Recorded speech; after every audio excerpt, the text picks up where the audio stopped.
Hi guys, this is Leela. Welcome to my channel Leela WebDev. So we are starting up the new topic that is nothing but HTTP client. So how to make the HTTP request in the Angular 18. So what are the different new concepts that has been introduced in the Angular 18? Let's try to learn it. So I will try to give you the step-by-step introduction of this Angular HTTP 18 and what are the different options that are available in this HTTP client in Angular. So we'll try to learn it. So in Angular 18, you can provide the HTTP client using the provide HTTP client helper function. So if I try to open the Notepad++, so I will try to explain you one by one. Notepad++. So now in Angular 18, so it has been introduced in such a way that, so up to now in our videos and something like that, we haven't used it. So we need to use the provide HTTP client. Okay, provide HTTP client. So this is the helper function which is used we use typically to configure in your app.config.file. So here we will be configuring in the app.config.ts file. So that is nothing but I have created a new project so that you can take a look at this one. So here in our app.config.ts file, so here we need to provide the provide HTTP client, just like the provide router. So that is the main thing. This is a helper function. So this allows your application to use the HTTP client for making HTTP requests like get and post requests. So that means we need to provide it here, provide HTTP client. So what we will do is set up the, so now here in this one, so what we will try to do in the providers. So here we need to do the provide HTTP client. So if you try to press enter, so here you will be able to see that provide HTTP client. And this should be imported from the Angular common/HTTP. So provide HTTP client. So maybe this one is not supporting. So let's try to import it here directly. Import from @angular/common/HTTP. That's it. So now here you will be having provide HTTP client. So here you will be able to get this provide HTTP client. Yeah, that's it. So now this is the provide HTTP client and you need to provide it in the app.config so that in the entire application you can able to make the get and post request. So now after finishing this one, so normally in ng module concept, if you are having an ng module concept, if your application is set up with an ng module concept, means directly you can use this one in your providers. So the sample of this one means it will look like something like this. So you will be having the ng module and in the providers you can use the provide HTTP client, which I have used it right now. So this also it is imported from the Angular same common/HTTP. So that is not there. That is nothing. So now we have provided this HTTP client. So how we can do it? So now we can create a service or anything and we can inject the HTTP client into the service. With HTTP client configured, you can now inject it into any service to make the request. So I will try to show you some basic thing. So for this one, what I will try to do it is, so here in our code, I will create one in our source. I will create here in our app. I will create here a new folder that is nothing but services. Okay, services. So this is our services, and in these services I will create a config service. So config-service.ts file. So this is our TS file. So what I will try to do here, you will be having an injectable, and this should be provided in root. So I am directly providing in the root. So these are all the concept you have learned in our dependency injection. And here I can have export class config service. So in this config service, what we try to do, so here we need to inject the HTTP client. So in the constructor you can inject, so constructor, so private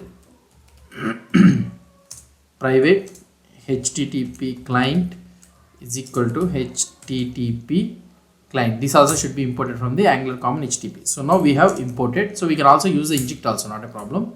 So now we got it. So typically I will try to take a simple example like API URL JSON placeholder. So I am taking this post thing. So here I can have something like get post. Okay. And this returns observable of any, I will take it as an any only. So here you can return this dot HTTP, sorry, here we have used HTTP client, right? So HTTP, you can use HTTP dot get of this dot API URL. That's it, finish. So now we are returning this one. So this returns the observable of post. So we this one also returns something like any I am taking. So we can keep it. So afterwards we'll do it. So just I am trying to give you a simple introduction to this one. So in the config service, we have used the get method of HTTP client to fetch data from an API. So now that the service is ready, so let's we use it in our component to fetch and display data. So for this one, what we can do is I can use something like a new component like post list. Okay, so ng-gc post list. So I will create one component post list. In this post list, you will try to use this get post and we'll try to show it. So this is how we will be doing this HTTP request. So here we have constructed, we have imported this HTTP client using the dependency injection, and we are returning the observable. And if you try to see here, you will be able to see it presents observable of object. And if you want, you can also get this one. So if you try to check this data, so how it is trying to get it. So here you can have this data. If you try to see user ID, title and body. So this is the data you are getting, right? You can also create it, export interface post. You can have it like this. And here you are having the user ID, which is of type number. And also we are having an ID, which is of type number. And also we are having title, which is of type string. And also we are having a body, which is of type string. So these are the data. So now here you can say that I will be getting the API URL. I will be getting the array of post. So post array. So now if you try to hover here, you will be able to see that it will get an observable of post data. So fine. So let's go to our post list. So this is our component.ts file. So now in this component in this one, so let's import the common module. Okay, and there is no need to import this config service. Why? Because we have provided it in the root. So now let's try to inject the config service. So here I can inject something like private config service is equal to inject. I will be injecting here, and that is nothing but config service. That's it. We have injected this config service and in ng on init, or otherwise directly you can use it something like post data is equal to this dot config service dot get post. That's it. So this one is an observable, so you can use it directly like a dollar. So now we got the get post data. So now what we need to do, so we need to show this all data. So how we can show it? So let's go here into our post list.component.ts HTML file. So this is our thing, and here I can show h2 post data. And here if you want to show this one, let's go to the app.component.html file, and here I can show something like app-post-list. That's it. So now in our component.ts file also we need to include it. So let's go here. So now you will be able to see the output for this one post data, and here I will be having a simple UL, and here I will loop over for loop. So post of post dollar hyphen async. Okay, so now here you will be having post dot id. So now here I can use something like li item, and in this li item I will try to show only the post dot title. That's it, enough. So just this concern is how we can do the API request. So now here we are able to see all the post data. So this is how we will be making the HTTP client request. So simple, we have did it nothing, and here we have took the data. Where is this one? Post list.html. Yeah, we have injected our config service, and this config service is the main thing which we have injected our HTTP client, and we are returning the post here. So here the post list component is a standalone component, and in this one what we have did it, we have injected our config service. It is used to get an instance of the config service to make HTTP calls, and the get post method from the config service is called on like this, and we can be able to get it. So that's it guys about this one. So hope you understood about this concept. So we have configured in this video we have configured about this HTTP client in the application using provide HTTP client, and we have created a config service to handle the HTTP request, and we have used this config service in our component, and we have fetched the data and displayed the data. So that's it. So if you try to see in our inspect element also in the network tab, so you will be able to see that the request has been made. So if I try to go to the page etc, and if I refresh this page, so here you will be able to see that JSON placeholder data has been called, and here this is a push data we have called it, and so here if you try to observe the data clearly, and this is our preview, and this is the response, and in this response we are showing the title. So that's it guys about this one. So if you have any doubts or any suggestions, please post the comments below to this video, and if you like this video, please do support me by subscribing to my channel. Thank you. Hi guys, this is Leela. Welcome to my channel Leela Web Dev. In this video, I will try to explain you about the provide HTTP client function. So that is available in the app.config.ts file. So this is function, and it is in Angular 18. It is used to configure and provide with the HTTP client service across an Angular application. By default, if you try to observe, Angular's HTTP client uses the XML HTTP request API to make the HTTP request. So this one about this XML HTTP request, I have explained you about this one in our Ajax calls and all those things. So if you want to learn more about this XML HTTP request, so you can go through my DOM thing, Ajax thing, and you can have a full understanding about this one. So by default, what I was trying to tell you is the Angular uses the XML HTTP request by default. So when you implement this provide means, so it uses the Angular's HTTP client uses the XML HTTP request API to make HTTP request. However, Angular offers an optional feature for configuration with fetch also. So that means, so you know that the latest in ES6, so they have introduced a new API that is nothing but fetch API. So you can also make the API calls using the fetch API also. So Angular also uses this feature. So if you want to integrate the HTML client with the fetch features means, then so you can have an optional feature configuration with fetch that allows switching HTTP client to use the fetch API instead. So let's explore this feature in detail along with the step-by-step example. So let's try to understand it. So normally, what are the key concepts we need to understand? So about the HTTP client. So let's try to understand about the key features about this HTTP client. So what I want to explain you is, so the first one is the key concepts is HTTP client is an Angular service for making the HTTP requests such as get, post and put and delete request, etc. So you know about this one. To enable HTTP client in an Angular application, you need to use the provide HTTP client function in the app configuration. So this also you know. Provide HTTP client accepts an optional configuration function, example with fetch, to modify or extend the client's behavior. So this one will accept an external configuration function that is nothing but with fetch to extend the client feature. So what will happen if you use this with fetch function in the Angular? Let's try to see it. So by default, HTTP client relies on the XML HTTP request API. So this one also you know. The with fetch feature changes the underlying HTTP request method to use the modern fetch API instead. So it will use the modern fetch API. The fetch API is widely supported in the modern browsers and environments, and it has some benefits like better alignment with JavaScript promised based syntax. So that is the main thing. However, fetch does not support some XHR features like upload progress events in this one. So we'll try to discuss about this uploading also, but we are unable to get the support this feature such as upload progress event when you are trying to use the fetch API. So that is the thing. So let's try to understand about this fetch API. So in a standalone component. So normally if you want to enable this fetch API means what you need to do it is, so here in this one, so here you need to provide with fetch.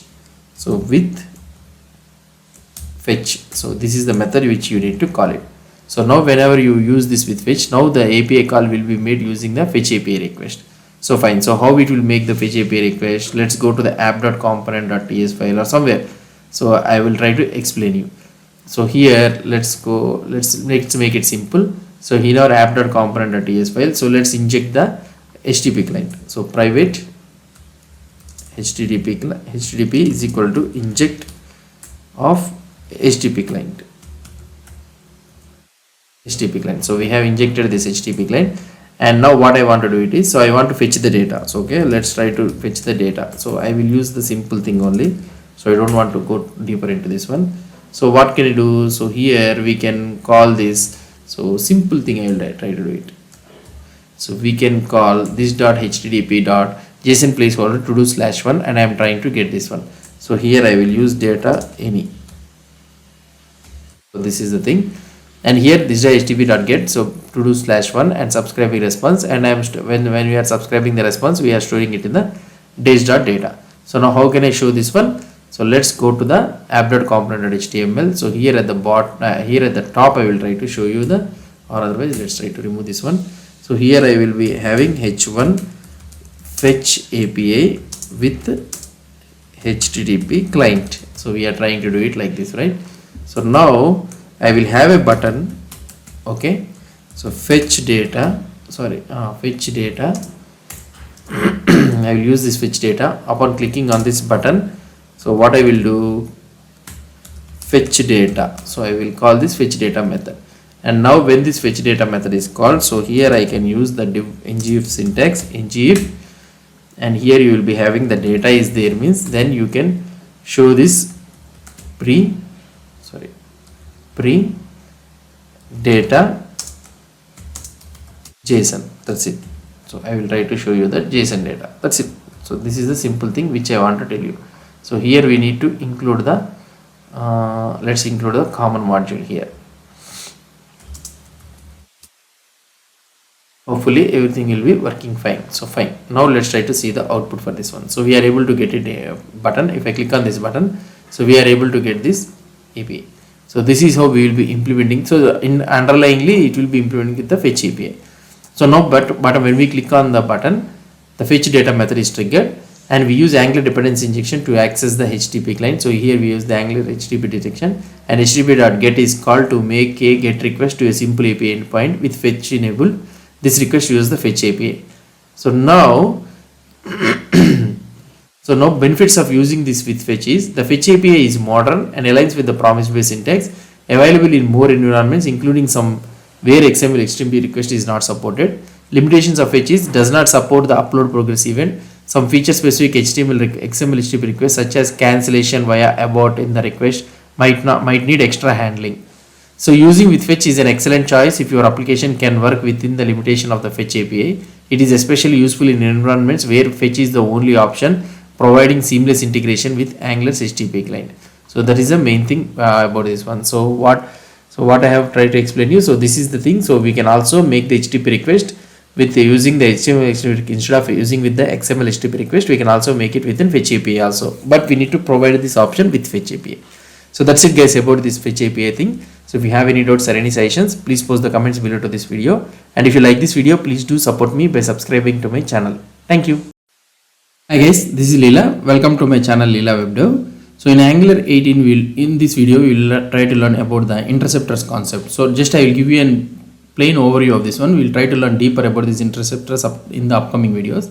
So in Angular 18 normally I am explaining about the configuration thing actually. In Angular 18 there are two main ways exist to configure the interceptors for handling the HTTP request. One is functional interceptors and another one is the DI interceptors. So these are the two things which you need to understand. So functional interceptors and also the DI interceptors. So these are the two things so for handling the interceptors. So now here I will try to do it. So interceptors for handling HTTP requests, first one is functional interceptors, another one is DI based dependency injection based interceptors. So these interceptors help manage the tasks like authentication, logging or error handling before the request reaches the server or after a response has been received. So now here is a breakdown of these two methods. I will try to explain you with interceptors and also the with interceptors from DI along with clear examples I will try to give you. So normally first one is with interceptors, that means nothing but functional interceptors. So the functional interceptors implementation we will be using the with interceptors method. So using with interceptors, you define interceptors as functions that handle requests and responses directly. This approach offers a more predictable ordering of interceptors and does not rely on the DI. DI means dependency injection, which can simplify configuration and make the sequence of interceptors clearer. So key points you need to remember about this functional interceptors is interceptors are configured as functions instead of classes. So this is the one main thing. The order of interceptors is more predictable since they are explicitly listed. That is the main thing. This is recommended over the dependency based interceptors for their simplicity and ordering benefits. So that's it. So let's try to understand about the step-by-step implementation of this with interceptors. First of all, in order to have this one, so we will create a custom header.interceptor.ts file. So let's implement this custom header.interceptor.ts file. So here only I will implement custom header.interceptor.ts file. So this is our custom header interceptor file. So what I will try to do here, I will implement with interceptors. So that means I need to use the function. So export constant custom header interceptor. Okay. So this is our method, and which is of type HTTP interceptor function. HTTP interceptor function. So this will be like this. And here you will be having a request. So this method will be having a request and also a next method. So you will be having these two methods, next method, and here this is the function which we will be trying to do it. And in this one, let's say that I want to modify the request. So modified request is equal to request dot clone. I can use the clone method, and you can set the headers here, set headers, and here you can set something like custom header Leela webdev or something like this. So we will be sending our channel. So that's it. So now here I can return next of our modified request. That's it. So this is our custom interceptor. Now what we can do here, so we need to configure this interceptor in the Bootstrap application. So use with interceptors in the main application configuration to add the interceptor to the HTTP client. So let's go to the app main.ts file, or otherwise app.config.ts file. So we will be having in our app.config.ts file. So here we are having this provide HTTP client, right? So I will be removing this with fetch, and here I can use with interceptors. So this is the thing, and you need to provide array of this one. So custom header interceptor. That's it, finish. So like this you need to implement. So whatever, how many interceptors are there, so you can predict and you can mention it like this.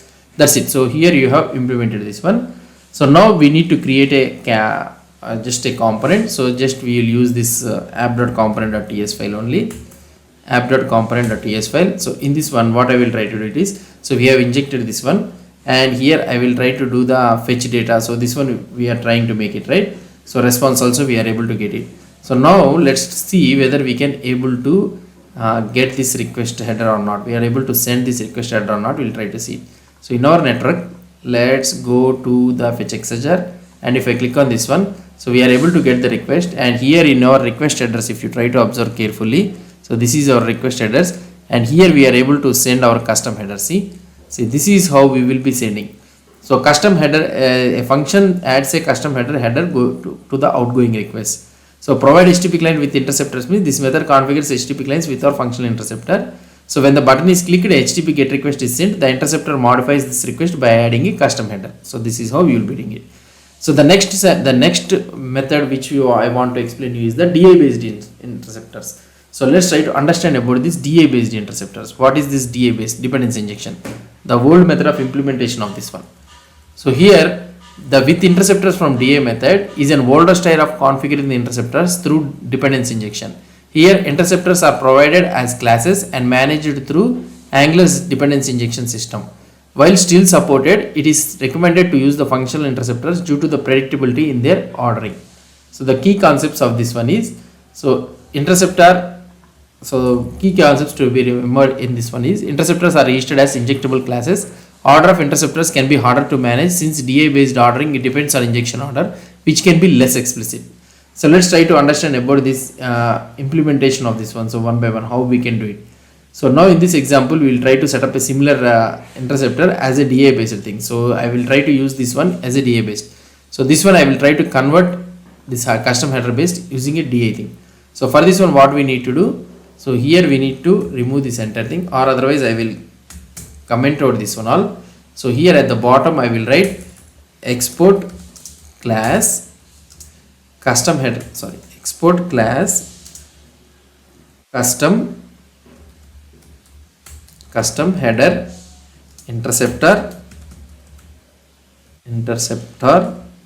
extends, implements HTTP interceptor. So like this we need to do it. So whenever you are, now this one should be injectable. So why? Because we need to have a dependency injection.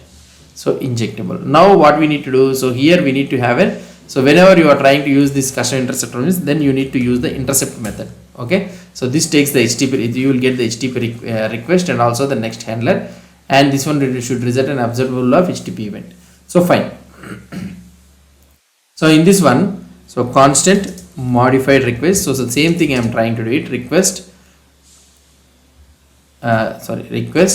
dot clone. So I will be using this clone, and here you need to set headers, and here you need to send the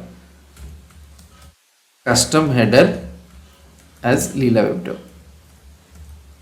Okay, so this is the thing, and here when this one is all is finished, so what you need to do, in this one here in the bottom, so here you need to return next dot handle of that modified request, you need to send it. That's it. So this is how you will be trying to do it in the dependency injection thing.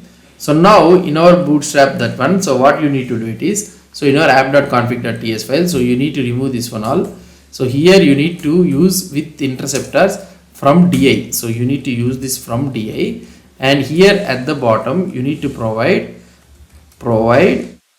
http underscore interceptors, and here you need to provide the class, use class. So you need to include this one all, custom header interceptor, and also multi-true, so that it can be applied to the multiple things. So here that's it. So now you need to provide it like this. Now if you try to observe the same things and the same output, so now we have made the request, and here also we will be able to see the request headers, the custom you will be able to apply it.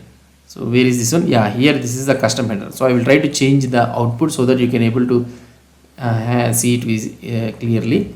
So here I will write some data, and if I click on this fetch data, now we will try to see whether this DI is applied or not. This one, yeah, here you will be able to see. So this is how we will be using. So this is the how we will be using. So comparison of with interceptors and with interceptor from DI is, the type of interceptors which we are using is functional, and whereas from the DI is, it is a class based. So the ordering predictability is high, whereas the ordering predictability in the DI is moderate, and usage recommendation is recommended for the new projects and supported for the legacy compatibility, the DI thing, and functional in configuration with interceptors and DI based injectable classes. So in summary, what I want to tell you is, so when we which one is recommended. So here I would recommend with interceptors is recommended for new application due to its predictability and simplicity in managing interceptor ordering, or with interceptor from DI continues to support the DI based class interceptors, useful in applications where this setup is already in place or when there is a preference for DI classes. The functional interceptors provide a clear, structured and predictable way to handle requests, making them the recommended choice in most cases. That's it guys about this interceptors concept. Hope you understood about this thing. If you have any doubts or any suggestions, please post the comments below to this video. And if you like this video, please do support me by subscribing to my channel. Thank you. Hi guys, this is Leela. Welcome to my channel Leela WebDev. In this video, we will try to see another configuration, that is nothing but with request made via parent. So if you try to observe in our angular.dev, okay, so I will try to show you angular.dev. In our, we are learning about the HTTP client concept. So let's go to the HTTP client concept, and here we are setting up the HTTP client. So these are all the concepts we are learning. So we have learned about the with fetch also. We have learned about this with fetch options, and with interceptors, and also with interceptors from DI also we have learned it. So functional interceptors have more predictable ordering, and we recommend them over DI based interceptors. So that means DI based interceptors means the interceptors which we have written in the class module. So this one is functional interceptors. We have learned these two things. And now the another configuration which we need to learn is the with request made via parent.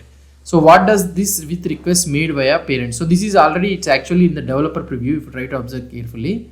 So what is the meaning of this one, or what is the concept of this one? Let's try to explain you. So this one will work in the ng module or in the lazy loaded components, it will work. So I will try to explain you what does this mean. So now here, if you try to see in our app.config.ts file, so we are having these interceptors from DI, right? Let's try to convert this one to the functional interceptors. Already we have written this one.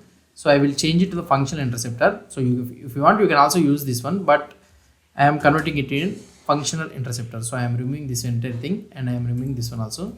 So this one is our functional interceptor. And now in order to use this functional interceptor, so there will be a minimal thing, that is nothing but with interceptors. So I can use it, and here you need to provide custom header interceptor. That's it. So now if you try to see here, if I click on this fetch data, so whenever I click on this fetch data, now the custom interceptor will work without any problem. So let's try to see it again. Let's try to have a console.log here, so that we can able to see console.log custom header interceptor.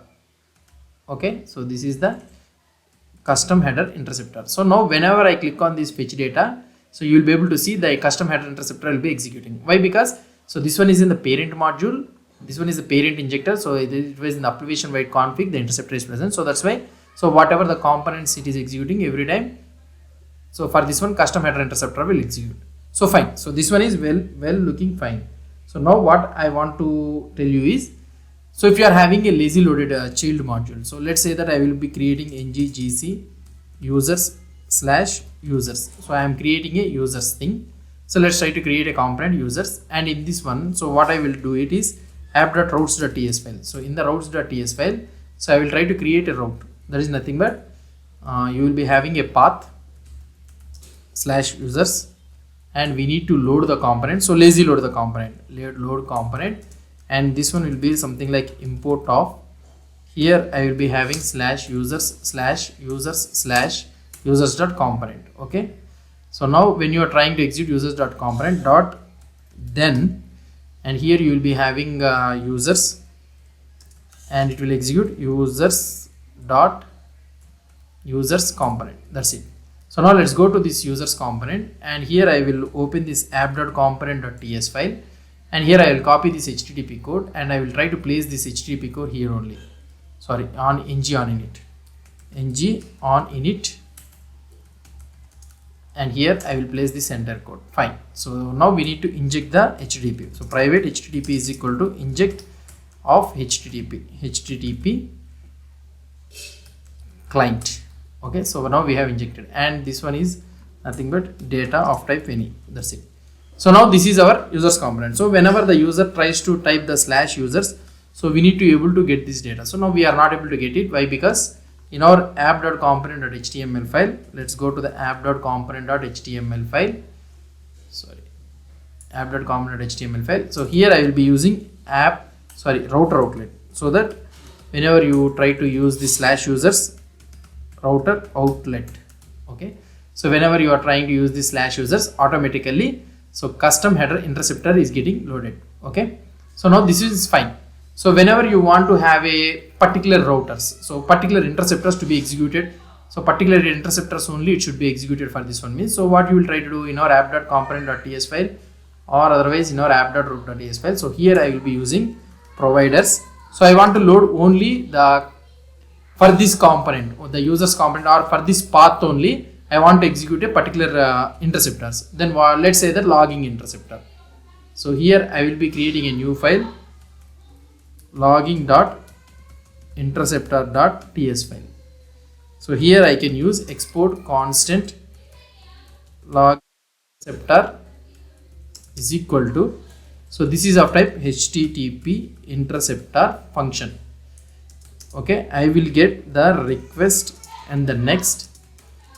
So here I will use console.log logging interceptor for user path. Okay, so this is the component, and I will try to return the next of request. So that's it. So this is our logging interceptor. So this one needs to be executed only for the user's path only. So that means what we need to do, so here we need to inject provide HTTP client of with interceptors. So you need to use with interceptors, and you need to provide logging interceptor. Okay, so this is the interceptor which we need to provide it. Now if I try to refresh this page, so here you will be able to see the login interceptor for the user's path. So the only one it is able to execute it. So but if you observe carefully, so when I am trying to use this slash users, so that means we are in the lazy load component, only the login interceptors is executed. So that means why? Because for this component we are telling that to execute only the logging interceptor. But if you try to observe carefully in the config.ts file, we already have an interceptor that is nothing but custom header interceptor in the parent. So that means in order to execute this one, so what we need to do? So now there is no provision for us to this custom header interceptor is not executing in the slash users. For example, let's go to the home page, and if I try to click on this page data, now custom header interceptor is able to execute, but logging interceptor is not executing. So this is fine, well and fine. So this is the expected behavior only. But when I try to go to the slash users, now I have overridden the interceptors in a such a way that so now only the logging interceptors which we have mentioned in the app.routes only is getting executed. So this should not be the behavior. So now what I want to do it is my child interceptors also needs to be executed and my common parent interceptors also needs to be executed. So then what I need to do? So in this scenario, so we will be able to use this with request made by via parent. So that means so the request whatever you are trying to do this interceptors, so the request is made via parent. So that means what I need to do it is, so here I need to provide in this HTTP client only, okay, with interceptors, and here I can use the comma with request made via parent. So you need to provide this one. So when you provide this with request made via parent, now automatically when you try to execute, see this logging interceptor also got executed and this custom header interceptor also got executed. So you need to understand carefully that first the child interceptors will be executed first, then only after that only then the parent interceptors will be executed. So the same scenario comes with the DA also. With interceptors from DA you need to use, and you need to use the provide HTTP interceptors, multi-true and use class, like that we need to provide it. So this one is a functional interceptor. So now like this, so this is the usage of this with request made via parent. Whenever you use this with request made via parent in the child means, in the child component or in the child feature modules or anywhere means, we need to provide it like this, so that in our parent module or in the app module or in our parent app.config.ts file, if you mention any parents, those parents will be executed afterwards. But make sure that only after the child interceptor executed, then only the parent interceptors afterwards it will be executed. So you will be able to see the console.logs also. First the child interceptor has executed and then afterwards only custom interceptor has been executed. So this is how we will be using this with request made via parent. Hope you understood about this concept. So if you have any doubts or any suggestions, please post the comments below to this video. And if you like this video, please do support me by subscribing to my channel. Thank you. Hi guys, this is Leela. Welcome to my channel Leela WebDev. So we are learning about the HTTP client and its issues, right? So now let's try to learn the another concept. While we are trying to make a GET request and all those things in the HTTP client, what are the different types of GET requests that are allowed? So let's try to see it. So now in Angular, the HTTP client service makes it easy to work with the HTTP request by default.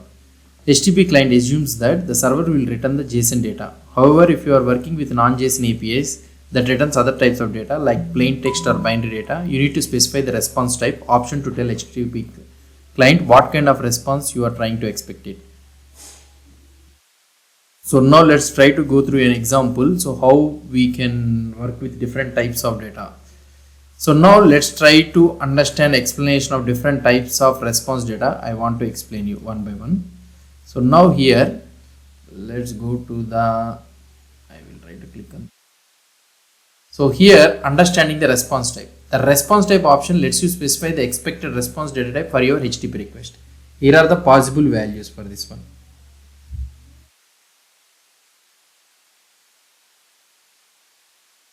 So first one is the JSON request. By default, it parses the response as JSON and returns it as an object. This is the default one. This is commonly used for APIs returning JSON data.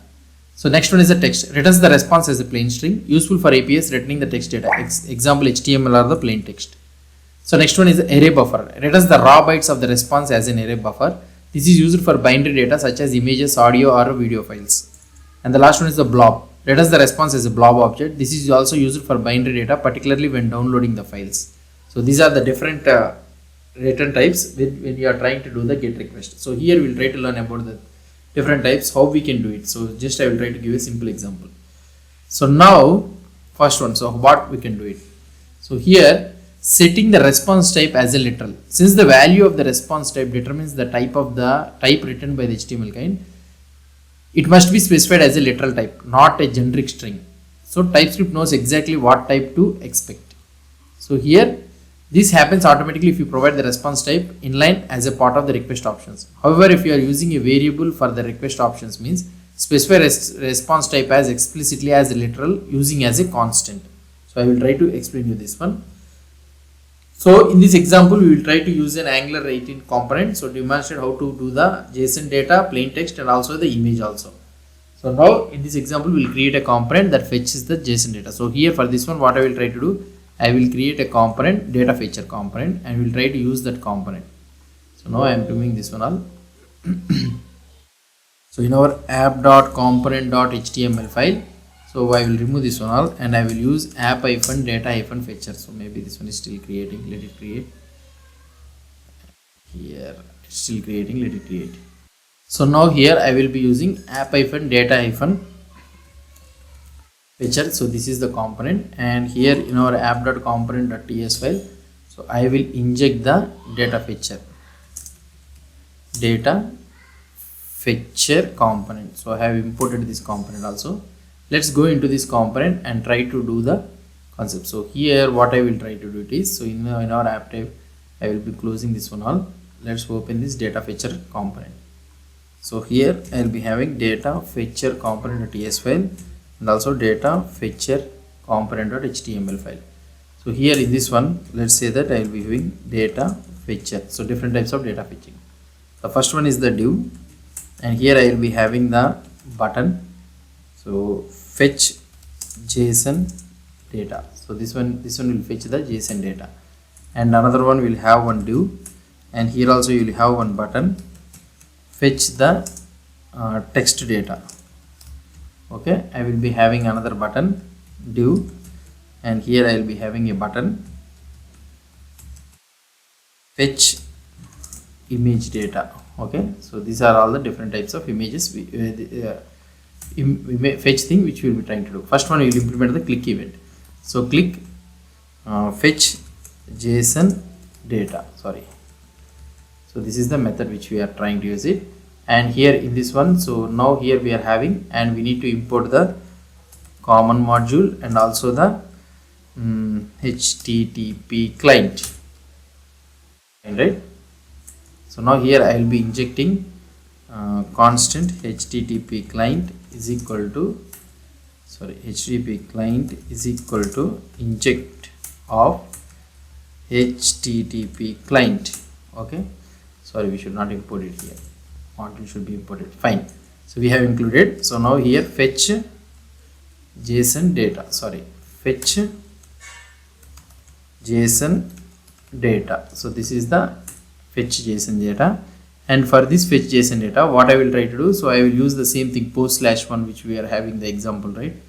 I will try to use the same thing. So here I can use in such a way that this dot HTTP, and here we can use HTTP, and that one also it's a private HTTP dot get off, and here I will be using this one, and that's it. So now here if you want, you can have it something like JSON data of any. So I will try to keep it as any only, and here we will be having, it's a dollar thing, so we can have a dollar, and here I will use JSON data dollar is equal to, and this one will be this dot. And now if I try to use this one, means, so how can I use it here? So here I can use div ngIf JSON data dollar of async as JSON data, and here I can use the pre. I will use something like JSON data, and here I will use the async. That's it. So now we are using as JSON data, and here we are using this one. That's it, right? Oh, sorry, still I am using async. We will use it as JSON. So fine. So now here, if I try to refresh this page, so we should be able to get this one, right? So what is the problem we are trying to do it? Maybe I am not running anything. So let's try to stop this one and rerun it again. Maybe sometimes the problem will come. And here in our app.html, and still we are using this app data feature. Maybe I haven't refreshed it. Let's try to see the output for this one.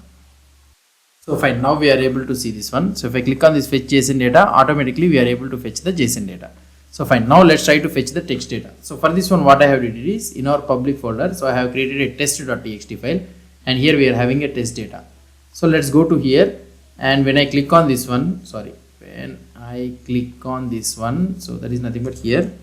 So I will use the click is equal to fetch text data. Okay, so I will be using this fetch text data, and here in this one I will use the same thing, fetch text data, and here in this fetch text data, what I will try to do it is, so here this dot http dot get request only. So we are all dealing with the get request only, and here you can use what is that one, test.txt file. So we are using this file test.txt file, and let's try to implement this one. Okay, so here we will be using text data. Okay, text data of any. So this one also any. So this time I will try to use the subscribe thing, so then you will be able to understand it very clearly. So this is also another way. So you will be getting the data, and here you can use this dot text data is equal to data. That's it. So now let's try to go to the fetch text data here, and at the bottom I will try to do ngIf. You can use @if also, not a problem. So here text data is there, means then I will try to show the text data. That's it, text data. So let's try to see whether we can able to get the output or not. So if you try to see the output for this one, so we are not able to get the output, and in the console let's see whether we are able to make a request or not. So in the network, if you try to see, so I am clicking on this one, I am able to get the data. So request URL when I am trying to make it, so let's try to make it bigger. So request URL when I am trying to make it, so we are able to get it, but the request, the thing is the accepting is the content type is expecting is the what I want to say is JSON data, but here you are getting it as a text data, so that's why we are not able to show this one. So now see here, so error, so what it is telling, syntax error, expected T as this is not a valid JSON entry, so that means it is expecting it as a JSON entry. So this one is expected as a JSON entry, somewhere you will be able to see. So here accept application slash JSON, so content type you will be having, so maybe I am unable to find it, so fine. So now this is expecting as a text data. So now we need to send an extra parameter that is nothing but response type. So here I will be sending the response type to this one. So here the response type is of type text. That's it. So now if you try to see it, and here, so now let's try to click on this one. So here you will be able to see this is the text data, and another one is the image data. So here you can use the image data. Let's go to the here HTML. So here we are having this one, right? So here I will be doing this click is equal to fetch image data. Okay, so we are fetching the image data, and if I click on this one, so here I will be using the fetch image data and the same thing. So I will try to use the same thing, and here you will be having the image data, okay, of type any. This one is also, but here this time this should be array buffer. Okay, so this should be array buffer, and here you will be having the image data, and this one will be, I already have an image in my local, so I will be trying to get that image.png. Okay, let's try to see the output for this one. So if I try to see the output for this one, if I click on this one, so if I click on this one, image.png, sorry, it should be images.png, I think, maybe I too don't know.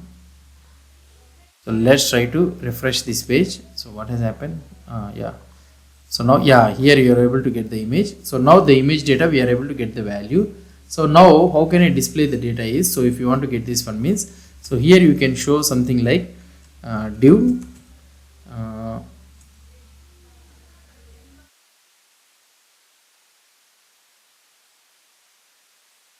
so here you will be having ngif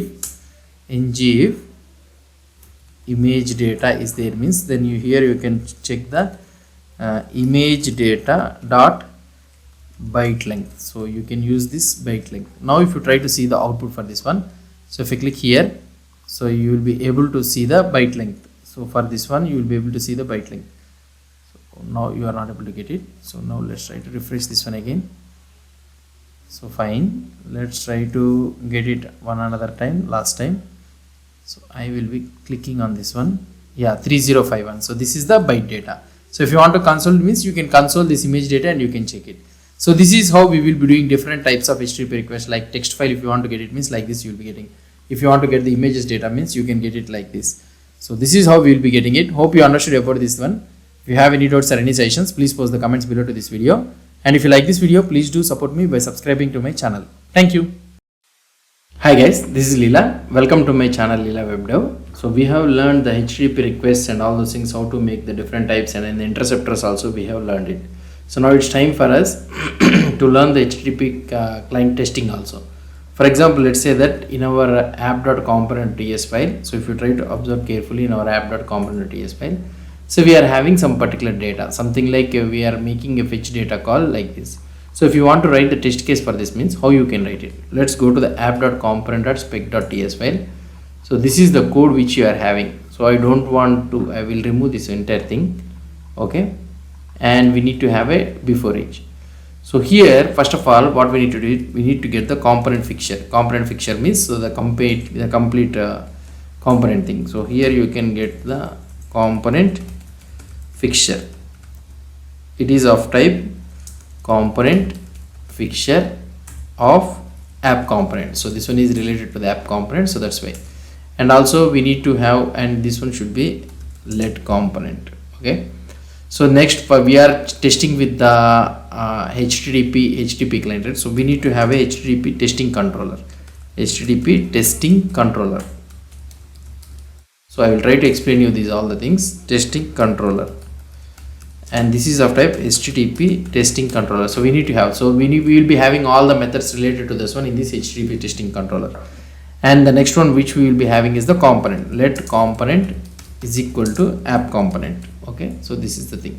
So here we will be importing this app component, and we need to have the necessary providers. The providers are nothing but provide HTTP client. We need to provide the HTTP client here, provide the HTTP client, and we need to provide the HTTP client testing also. So this is the important thing, so for testing, so that it will mock the request. So first you need to provide the HTTP client, and then afterwards only you need to provide the client testing. If you provide it first client testing, client miss, thus the functions will not be overridden. So here whatever the functions it is there, the testing classes, it will try to override it. So the necessary things. So fine. So this is the providers we have provided it. So now let's try to get the component fixture. So component fixture is equal to, so we need to get the component fixture. So for this one, how you can get it? Testbed dot create component. So it will try to create a component of this app component. That's it. So it will create. And if you want to get the HTTP testing controller, means this is a simple thing. HTTP testing controller, we need it, right? Testbed dot inject of HTTP testing controller. That's it. So now we need to have a component. So that is nothing but component, app component is equal to component fixture dot component instance. That's it. Component instance. Now you can have the component fixture dot detect changes. So just you will try to have the detect changes. That's it. So this is the before each which we are writing, and now we need to create the HTTP controller. So now here it should make a call and update the data. So that is the main thing, right? So here you will be having the call. So like this. So this is how you will be having. Now here this is our app component.asl. So this is the fetch data, and now this one should make a call. So how can it make a call? So let's try to do it. So for this one, what you need to do it is, first one, let's create a mock response. So here you need to create the mock response. Mock response is equal to data, and you can write some data. Okay, so this is our mock response. Automatically this mock response will be arranged. So now here you need to call the component dot fetch data. So we are calling the method. So now when we are calling the method, the HTTP call will be made. So now you need to take the constant request is equal to HTTP testing controller dot you will be having like this, expect one. So only one call should be made. So that is nothing but, so this is the thing. So this one, only for this one call should be made. So this one is done or not. Let's try to check it. And now here, so request should be expect only one request we are expecting. So now we will be checking expect request dot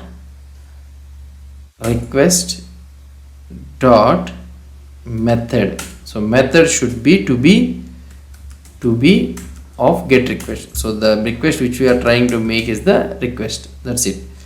So now, so it is trying to make the request call. So here it will make a request call, and here what we will try to do, so we will try to send the response. So here you will be having request dot flush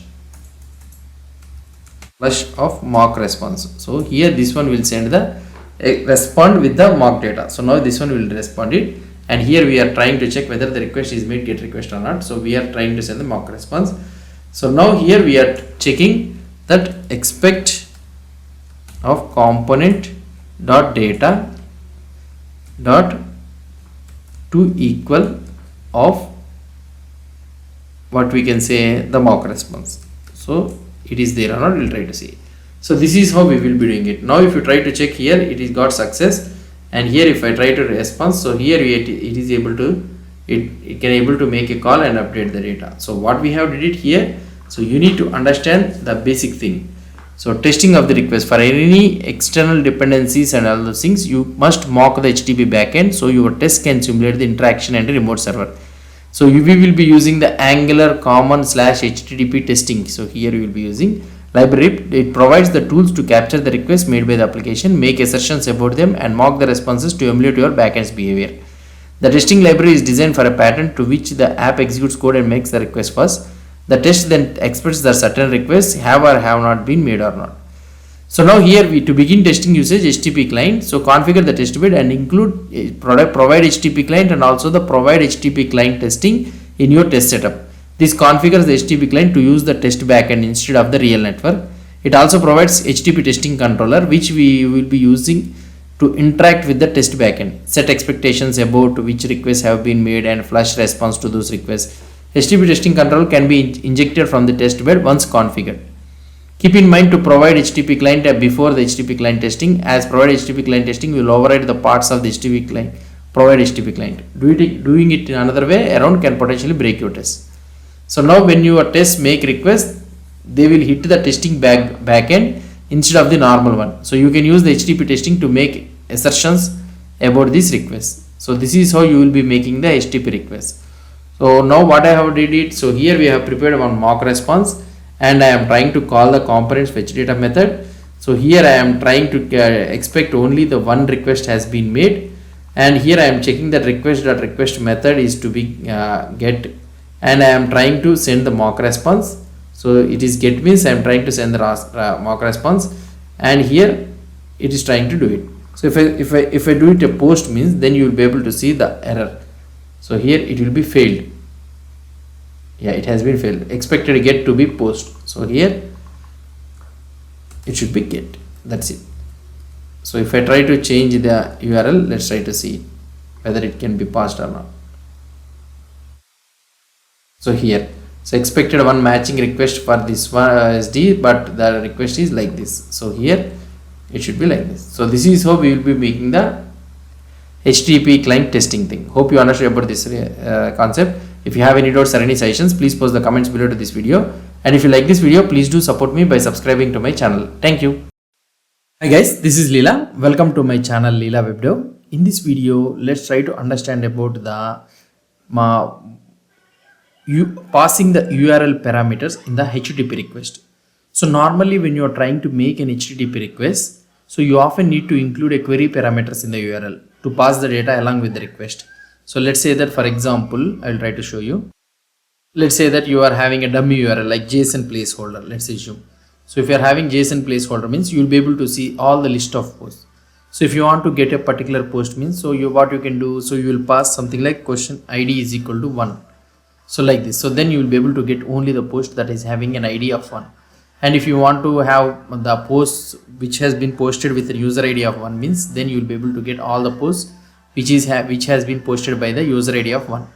So if you want to get an user ID of 1 and ID of 1 means, then you need to post like this ID of 1. So that means you will be able to get a post which is having a user ID of 1 and ID of 1. And ID of 2 means then you will be able to get another one. So user ID of 1 and ID 2.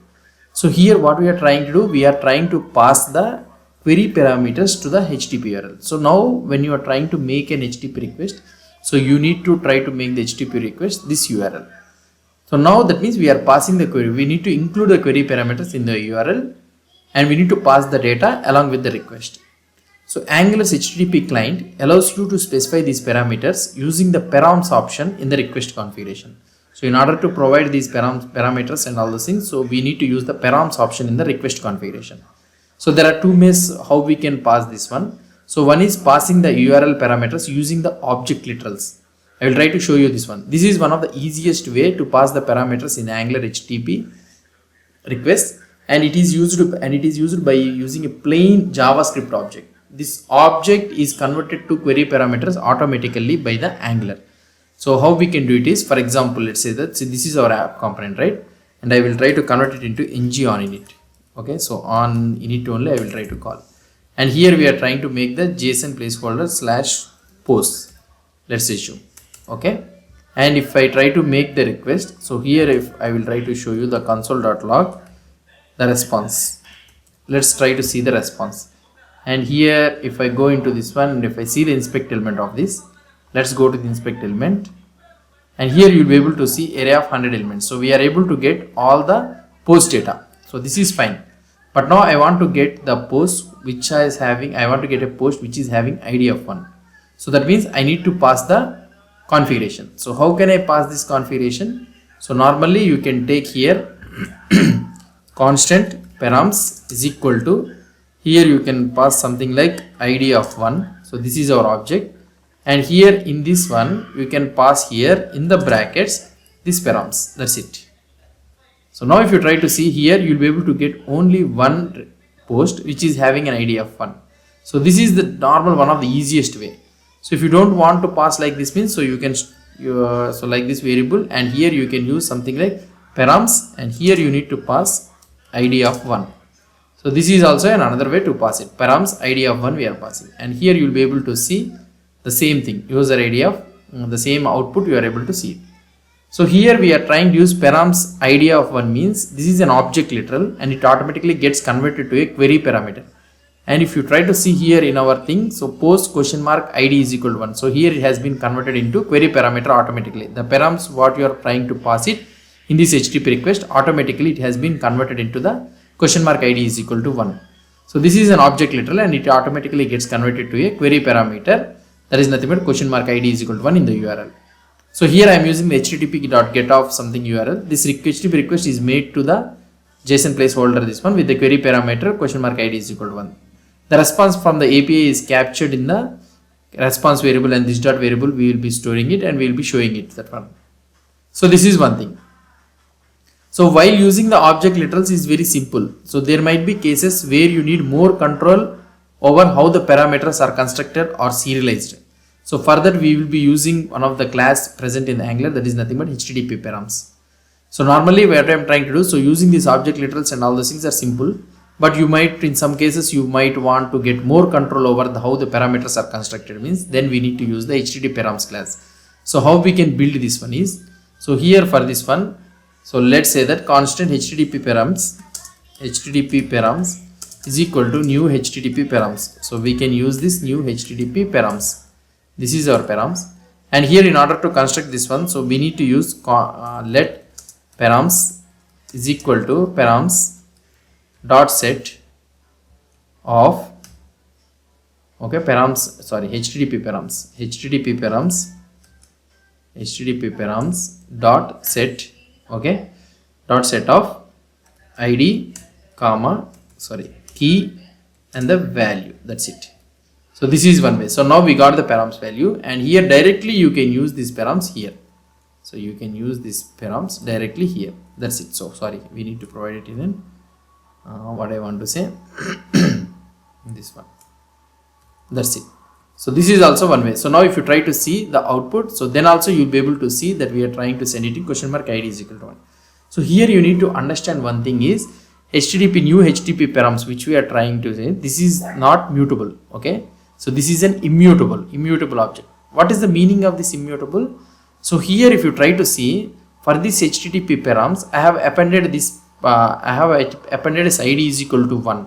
So now if you try to see here constant params console.log, if I try to show you console.log params dot to string. So if I try to show you the params dot to string, you will be able to see in the console. So you will be having only the user ID for this one. Params dot to string means, let's try to refresh this page. So we are not able to see it or what? Yeah, here you will be able to see ID is equal to 1.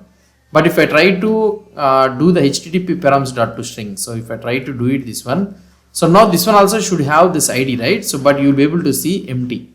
So why? Because so this is immutable. So that means every time whenever you are trying to use this one, so let's say that if you are trying to use let params is equal to, let params is equal to, you have set this one params 1, and here params 1 dot set, you have used it as a params 2, and here let's try to see, I will try to show you. So I am removing this one all, and here you are trying to use it params, and here I can use something like params 2 dot set of, I will use user ID of 1.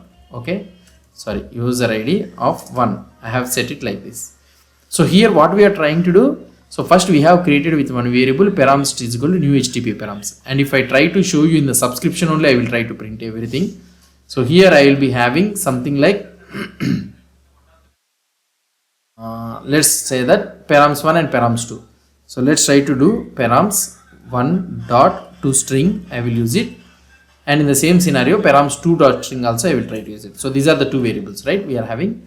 So now if you try to see the output for this one, so first of all what we have did it, so here I am trying to show that HTTP params are immutable. So that means when I have tried to create a new instance for this HTTP params, a new instance will be created and stored in the params 1. Now when I am trying to set an ID to this one, so here the params 1 variable will not be changed, the object instance will not be changed. Here again a new instance will be created and this instance will be returned to the variable. So here whatever the variable is there, so you can, it will be assigned, but params 1 will remain like that only, the object data will not be changed. Yes, a new object will be created and a new object will be placed in the params 2. So that means the old data you are able to have it. For example, let's say that you are having another one, params 3. Okay, and here I will try to do the params 2, and here I will try to do something like filter is equal to 1, let's say. So for this params 2, so I have set this value, right? If you try to see here, still in the network we are able to see only the ID and user ID has been sent, but the filter 1 has not been sent. Why? Because it is in the params 3 variable. Params 2 value will not be changed. Here whenever I am trying to use the params 1 dot set of ID of 1 means, so this params 1 will create a new instance and it will add the ID of 1 and it will be stored in the params 2. So params 1 will don't have any query parameters, params 2 will have an ID of 1. When I am trying to set filter is equal to 1 means, then params 2 will have ID, a new instance will be created and then from that instance filter will be added and stored in the params 3. So like this you will be having 3 sets of params thing. So if you try to show the params 3 dot string means, then you will be able to understand very quickly. So now here the first param you will be having empty and the second param you will be having ID of 1 and the third one you will be having ID of 1, filter of 1. So that means for each params you will be having a separate set of copies so that you can use it. So there is no need, there is no problem that the data will be changed. So here always data will be predictable. So that is the main thing I am trying to tell you. So here you will be having more control over the HTTP params. So that is the main thing which I want to tell you. So HTTP parameters are immutable, meaning once it is created you cannot change it directly. Instead methods like set, append, etc. return a new instance of the HTTP params with the changes applied. So that is the main thing which you need to apply. So here notice how here the params is never directly modified. Instead set returns a new instance to the params with the added parameters.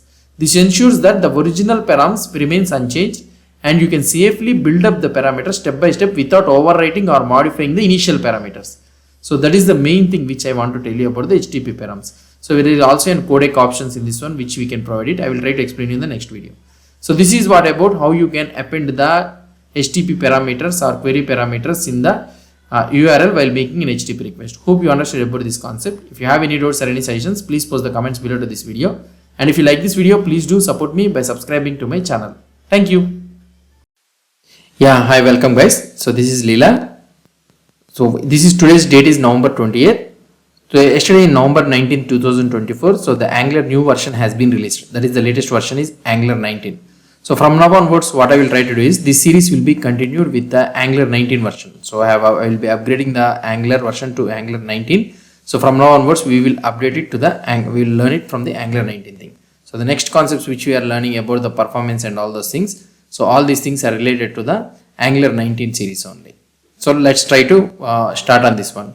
So we are learning the HTTP request thing. So there are some of the concepts which are left over in the HTTP request before concluding this HTTP thing. So what I want to explain you is, first one is the HTTP param codec. What is this HTTP param codec? I will try to explain you.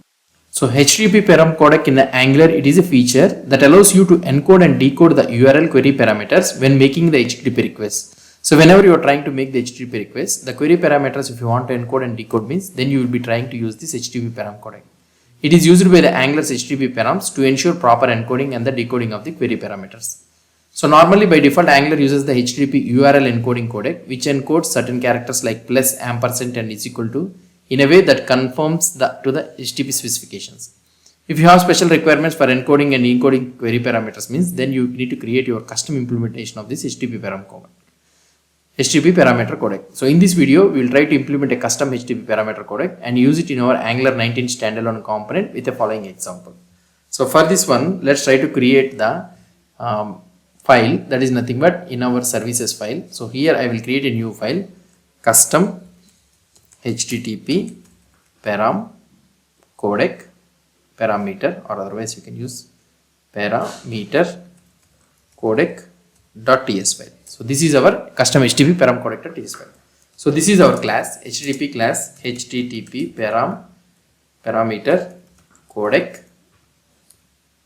That's custom, we need to keep the custom also, right? So custom HTTP parameter codec, and this should implement the HTTP param codec, that's it. So now when you try to use this HTTP parameter codec, so now you need to implement 4 methods. That is, first one is the encode key. Okay, so this will encode the key. So here you can return the logic. So here I will be using encode URI component, and here I will try to key dot replace. Okay, so here I will be using that dot replace. So whenever you are having in the query parameter something like what I can say is %20, yeah, like this. So a space is there means then it needs to be converted into a plus. So /g comma plus, it needs to be converted into a like this. That's it. So now in the same scenario, you need to have an encode value also. So if you want to encode the value means, then it's the same thing. You can have something like whenever you are having a space or something like that means, so you can do it like this. So here you will be having a value. Okay, and in the same scenario you can have a decode key. Okay, decode key means, so here you will be having the key, and the same thing you can use the same thing, but this time I will try to change it. Whenever you are having a decode key means, so whenever you are having something like plus or anything means, okay, so if it is having the plus means, then it should be converted into a space, let's assume.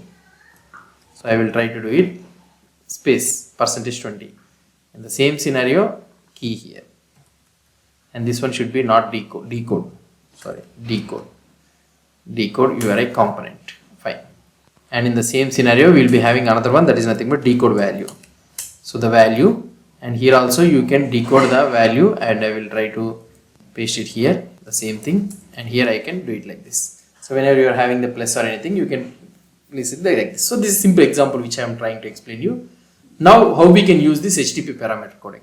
Let's go to the app.component.ts file. So here I will try to explain you with this one. So here I will be having ng on init, let's assume. So this one only, let's assume that we are having ng on init. So whenever you are trying to call this one, so let's say that here we are having the post. So constant URL is equal to, so this is the URL which I will be having, and I need to pass some parameters to this one. So here what I can do, constant HTTP params is equal to new HTTP params. Okay, and here what I can do, so HTTP params dot set of ID of 1, let's assume. Okay, and here you can have HTTP params. So like the same thing. So here you can have the same thing. So same like this only, you can use it. So but here we need to use the let right. And in the same scenario you can have HTTP parameters dot user ID. So this is the common thing. Okay, and 1, and here you can pass the URL, and here I can pass the URL, and here we will be passing the params within HTTP params. That's it. So now we have passed it. So now if you try to check the output for this one, so here in our network call, so we will be able to see the to_1 will be called, and here you will be able to see the data also, we are able to get it, fine. So we are able to get the data. Now let's say that I am having a space here. Okay, so now if I try to check the output for this one, so here we are able to see a %2, %20 and something like that has been attached to this one. So whenever you are trying to call with a %20 like this means, I want to replace this %20 with a plus. So this is the main concern, right? So now we have already implemented that codec, right? So here you can use something like encoder. So new custom HTTP parameter codec. So now you will pass the codec here. So now if you try to see the output for this, so here you will be able to see that user plus ID. So the space has been converted to plus. So like this you can do whatever the things you are having. So everything you can do it. So here you can also pass something like the ID should be lowercase means. So you can do it something like in our custom code. So here you can use return key dot to lowercase also you can use it. So that we'll try to see. If you try to see here, see user ID, it has been converted into a lowercase. So like this, whatever the things you want, you can do it. Okay. So now another thing which I want to tell you is the decode. So now here encode key and encode value is working fine. So for example, if you are having the values in a such a way that here you will be having like this you are having means, then that space will be converted into a plus. So here you will be able to see that place that here the payload has here the payload we are trying to send it, and here this one is converted into a plus. So we are able to see that value. But here when this decode value will be useful. So here we are able to observe that encode key and encode value we are able to see. When this decode key and decode value is useful is, for example, let's say that you are having a URL. Okay, that URL will be in such a way that I will try to show you. So when can we use this decode is, for example, let's say that here only I will try to use something like let decode URL. I will use decode URL is equal to, let's say that you are having a method in such a way that I will be having like this method. Okay, so not method. So this is the what I want to say, this is the decode URL. Now the query parameters which we are having here, all space posts and all those things should be converted. So or otherwise all underscore posts is there, right? So this should be converted, and we need to get all underscore posts instead of this underscore posts. So it needs to be converted into a space. So fine. So now what I need to do, first of all, I need to pass the query parameters to this one. So here how can I do it is constant params is equal to, so here I need to do new HTTP params. First I need to pass the URL. So for this one from string. So here you need to take it. So here you need to pass the object, and here in this object you will be able to see from string, and here you will be pass this decode URL and that dot split of question mark, okay, and of 1. So the second part you will try to take it, and here you need to pass the encoder also. So encoder new custom HTTP parameter codec. So this one is also completed. Now decode URL we got it, and now here if you want to do it means, so here you can do console.log params dot get of filter. So now here this time decode key and decode value will be executed, and here another one is params dot get of details. That's it. So now if you try to check the output for this one, so here if you go to the console, here you'll be able to see all underscore posts and enable underscore features, right? So I need to get a space here. So then what is the problem we are having? Let's go into the decode value, and here whatever the space I am having, okay, so sorry, whatever the plus I am having, it should be converted into a space. So %20, anything we can keep it. Let's try to see whether we can able to get the output or not. So here you will be able to see all underscore, still we are not able to get it. So why we are not able to get it? Params, new HTTP params, and params we are able to get it, and all underscore posts and enable underscore features. So fine, decode value, and oh sorry, we need to give underscore, so I have given plus, right? So now if you try to see the output, see the spaces, we got the values with the spaces. So in this way we can use the HTTP parameter codec in order to encode or decode the query parameters in the URL by using this custom HTTP parameter codec. So this is what I want to explain you. Hope you understood about this HTTP parameter codec. If you have any doubts or any suggestions, please post the comments below to this video. And if you like this video, please do support me by subscribing to my channel. Thank you. Hi guys, this is Leela. Welcome to my channel Leela WebDev. In this video, we will try to learn about the request address in the Angular 19. So now what I want to tell you is the request address. So we can, in the HTTP, when you are trying to make an HTTP request, so we can send the request address also. So what is this request address? So normally the request address are additional pieces. I will try to show you. Here we will try to write it. So here the request address, I will try to explain you about the request address. Yeah, the request address are additional pieces of information sent with the HTTP request to provide metadata authentication or other information that the server might need to process the request correctly. In Angular, the HTTP client module is used to send the HTTP request, and we can configure the request address using its options. So normally we can send, there are two ways how we can configure the HTTP address. One is using a simple object literal, and another one is using an instance of the HTTP address. So these two are the things which we can send the HTTP request address normally. The first one is using object literals for the headers thing. So I will try to close this one, don't save. So normally this is the simplest way to include the headers in your HTTP request. What is that one? Object literals thing. So headers are provided as a key value pairs in the headers property of the HTTP request option. So now for example, let's say that you are having the HTTP headers here. Let's say that this is our subscription and all those things. Okay. And here this is the data response. And here we are passing the params, right? So here you can pass simply the headers. So you can write it, and this one will take the object, and here you can use whatever things, x-debug, okay, debug hyphen level. So level, you can send it like verbose. So this is how you will be sending a simple request. So now if you try to send the request, so here you are having a subscribe, and what you can do it is in the subscription. So you will be having the what I can say is, so you will be having this configuration subscription thing and error. And here I can do the console.log of what I can say is error. If you are having an error means you can do the error, or otherwise let's try to leave it this one like this only. Okay, I don't want to post the error, so like this. So now if you try to see the output for this one, let's go and see the output, and I will refresh this page. And if I try to check the network, so here we are able to make the request, and here let's try to see the custom header, we are able to pass it or not. So here you will be able to see the x debug level is verbose, so we have sent it in a wrong information.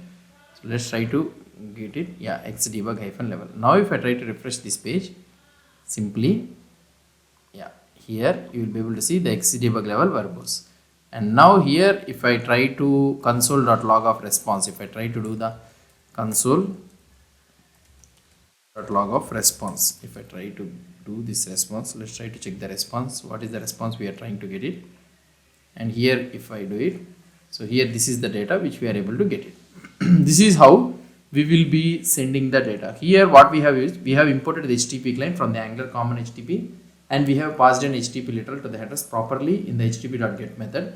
And here we have used the xdebug level as verbose, it's the custom header, and we have subscribed to the observable to process the response. So that's it. So the next option which we can, the next concept or the next how we can send it is the using HTTP headers for more control. So this will be used, HTTP headers will be used for more controls like HTTP params only. So now HTTP headers provides methods like set and append. So how the HTTP parameters will provide you. So in the same scenario, it will provide a set and append to build headers programmatically. HTTP headers, now you need to understand that just like the HTTP params, HTTP headers are also immutable. So that means each change like adding or modifying a header returns a new instance. So this is one thing you need to understand. So which I have shown you for the HTTP params in our previous video, I have shown you. So if you now want to know more about this immutable concept means you can refer to the HTTP params video. So fine. So how I can add it is, here I can use constant base headers. Okay. Base headers is equal to new HTTP headers. I can use new HTTP headers, and I can set it like xdebug level. So here you can use it xdebug level, and I can use minimal. So just I will try to show you. So now we have used it like this, and I will use another one, constant update headers. So you will be having two types of headers. So here update headers, we will be having updated headers, and here if you try to see the same thing, I will take the base headers, okay, dot set I will be using, and here I can use xdebug level as verbose. So now, okay, so these are the two base headers we are having. So now I can pass these base headers directly to here. So in these headers, I can pass this one directly as the base headers. Now if you try to see these base headers, now you will be able to see the data will be passed as in minimal. So xdebug level will be minimal. You need to understand. Okay, here it is minimal. Now in the same scenario, if I try to use the updated headers, the base address value remains the same, but this time you will be having that will be changed as in verbose. Now if I try to show you the same output, so here this time it has been changed to the verbose. So this is the immutable concept. So here we have imported the HTTP address from the Angular common HTTP. So we have created instance HTTP address using its constructor or static method. New HTTP address dot set of xdebug level minimum creates a header key, creates a header with the key xdebug level and the value to the minimal. And we have used the set method to add or update headers. Each call to set returns a new instance. So we have seen it, and we have passed the HTTP address instance to the headers property of the HTTP request options. So that's it. So now the comparison between this object letter and HTTP address. So you may be having a doubt that, so how you will be able to, what I want to tell you is, so which one we need to use it. So normally the object literal, simplicity wise, it is easy to use and straightforward, the object literal concept. Whereas here in the HTTP address, it requires creating an instance. Immutability means, so that one doesn't have an immutability concept. Here it will be having each change creates a new instance and you can store it in a new variable. And advanced use cases when you are trying to use the dynamic updates and all those things means, so the object literal will be having limited usage, whereas this HTTP address is flexible and more powerful. So this is what I want to explain you about the difference between the HTTP address and also using the object literal. So now so this is what about this one. So whatever I can say is, I want to tell you is, using the HTTP address, the code is cleaner and easier to extend for additional headers. So that is the main thing. So that is the main thing you need to consider. So while using this HTTP address, you need to understand that this one will be cleaner and it will be more flexible and extensible for that one. So that's it guys about this concept. So this is all I will be doing in the Angular 19. The entire course right now has been updated to Angular 19. So you can watch this one all with an Angular 19 new features and all those things. You can watch it without any problem. So that is what I want to explain you. So hope you understood about this concept. If you have any doubts or any suggestions, please post the comments below to this video and I will try to give the reply. And if you like this video, please do support me by subscribing to my channel. So and also what I want to explain you is, that's it guys about this one, HTTP address and all those things. So thank you. Hi guys, this is Leela. Welcome to my channel Leela WebDev. In this video, I will try to explain you about the HTTP response concept. So I will try to explain you about the response concept. So what is this response? How we can get the response? Full log, the full HTTP response, including the status and the address. How we can do it? Let's try to see. So normally what we can do it is, so for example, let's say that here we are having a simple example, right? So for this one we will be having a simple example. Let's take this example only. So here we are having this one all. Okay, JSON placeholder to do 7. So now what I want to do it is, if I try to do the console.log of response, okay, so if I try to do the console.log of response, now if I see the output for this one, let's go here into this, and if I see the response for this one, here we are able to see the response directly. If I want to check the status or the request address and all those things, if I want to check it, means how can I check this one? So for this one, what we can do it is, so we can pass the extra one, that is nothing but what I want to say is here, where is this one? Yeah, here we can pass this extra one as observe. Okay, you can pass this observe. So what you want to observe? Response. Okay, and here you can use a constant. If you want to, if you are using this one as a dynamic means, then you can use it as a constant here. So now we are using this response, right? So now here, if I try to use this response, then what will happen? Let's try to see. So now here the observe property, must be a literal value to ensure type safety. So here we are using the response as constant when passing it dynamically. So when you are passing it as dynamically, we use it as response as constant. So fine. Now let's try to see the output for this one.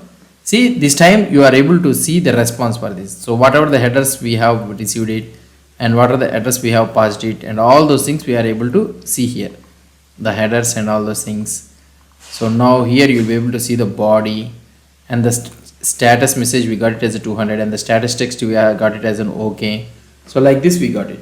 Okay, so this is how you whenever you want to get the data, what I want to tell is, so if you want to get the all the data. Okay, if you want to get all the data and all those things means, then you need to pass the here this one observe key, and you need to pass the response as a constant. So this is a simple one which I want to tell you. So that's it guys about this one. So whenever you want to get the complete response instead of this response means, if you want to get the complete response means, then you can use this observe response as a constant in the HTTP request. That's it guys about this one. So hope you understood about this concept. If you have any doubts or any suggestions, please post the comments below to this video. And if you like this video, please do support me by subscribing to my channel. Thank you. Hi guys, this is Leela. Welcome to my channel Leela WebDev. In this video, we will learn about how to make the HTTP request for the file. So for example, let's say that when you are trying to upload a file and you want to know the progress of the file, so how much the file has been uploaded. So if you want to know about this one means, so how we can do with this Angular 19 or 18 as standalone components, let's try to see. So for this one, what we need to know is the concept of this video is, so first of all, we need to understand about the HTTP client event stream.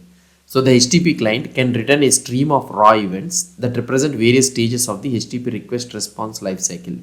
So normally these events include, the first one is the request sent, indicates that the request has been dispatched or not. So then we can know the second phase is upload progress, reports the progress of uploading data to the server.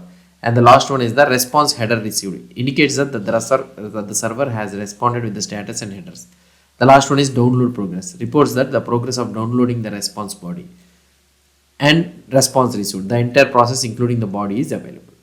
And we can also able to know about the progress events. These are disabled by default for performance reason and can be enabled using the report progress to option.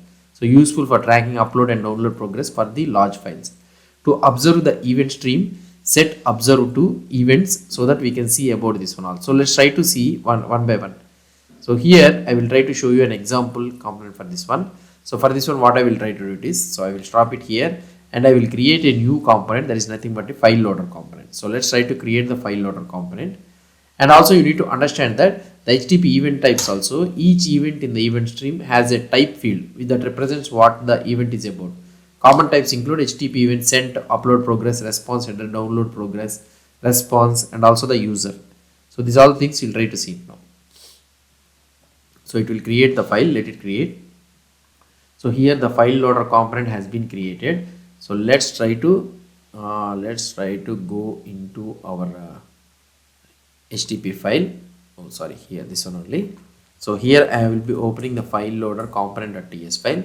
So this is our TS file. So before this one, so I will open this file loader component.html file also. So here in this one, I will try to create one div, and in this div I will be having one h1, and here file upload event. I will try to use it like this. And now we will be having a form, and in this form I don't want action and all those things. So here you will be having one div. Okay, and in this div I will try to do a label, and here file, and here I can use something like upload file. Okay, anything. So now we are uploading a file, and let's go to the div here. And in this div I will be having an input type is equal to, this one will be a file, and here what I want to do, id is equal to file. So this is the component we are having, and at the final I will have one button. So button, and this one is submit. That's it. So this is a simple form upload file, and let's go to here and let's import this reactive forms module. And in the Angular 19, so the standalone true is completely default. So if you don't mention here means automatically the component will be standalone by default only. So if you want to make it as a non-standalone means, then you need to mention the standalone and you need to give it as a false. So then it will become the standalone component, not a standalone component. So this one is from the Angular 18. So the standalone true you need to provide it. From Angular 19 onwards, so there is no need to provide standalone true. By default, this component is standalone only if you don't mention it. So here I will be having a form group. So form group is equal to new form group. Where is this form group? Yeah, new form group. So new form group, and here I will be having a file, and this one will be new form control of. So by default I will keep it as a null. So this is our form group, and let's go to our HTML document, and here I will load it with a form group. So form group, is equal to, I will use the form group, and for this one I will provide it as a form control name. Form control name is equal to file. So here I will try to check when this change is happened. So here I will try to use something like on file selected or something like that. Okay, so that you can able to see, so what is the thing which is happening on file selected of dollar event. I will try to take the event, that's it. So now here on file it is selected. Let's go to here, and here I will try to use on file selected, and I will have to, and I will get it as an event of type event. And in this one, so let's try to do constant file is equal to event dot target as HTML input element, let's assume. Okay, so here if you try to do the console.log of file means you will be able to get the sorry, you can get it as an input. Let's try to take it as an input only, then it will be fine, it will be very understandable. So now when we try to select the input, let's try to see in the inspect element. Let's go to the console and let's refresh this page. Okay, so we have not started the server. So let's try to start the server. In the meantime, let's go to the app.component.html file, and here I will try to use the app-file-loader, and I will try to include the component in this one also. So let's wait until this build is completed. Let's wait it. Here it has been loaded. Let's try to check the here localhost -4000. So we should be able to see the output. So why it is not loading? Yeah, it's loading. So here we should be able to see the form upload and all those things. So now let's go into our file loader component.ts file, and here we need to check the console also, right? When the user upload, yeah, here. So now when I select a file, something, any file, so let's say that I am uploading an HTML file, let's assume. So when you're trying, you are able to get an input thing. So let's see about this one. So whenever you get this one, so we can able to get this one as input of files. Okay, input of files means then if you try to select an element here in this one, and here if I try to select it, so here you will be able to see a file has been uploaded and the size and all those things we are able to get it. So now, so what I want to do it is I will create here a selected file which is of type file which is of type file which is of type file or null is equal to null. Okay, and here in this one, this dot selected file is equal to, so I want to select input dot files of 0. So I will be having only one file.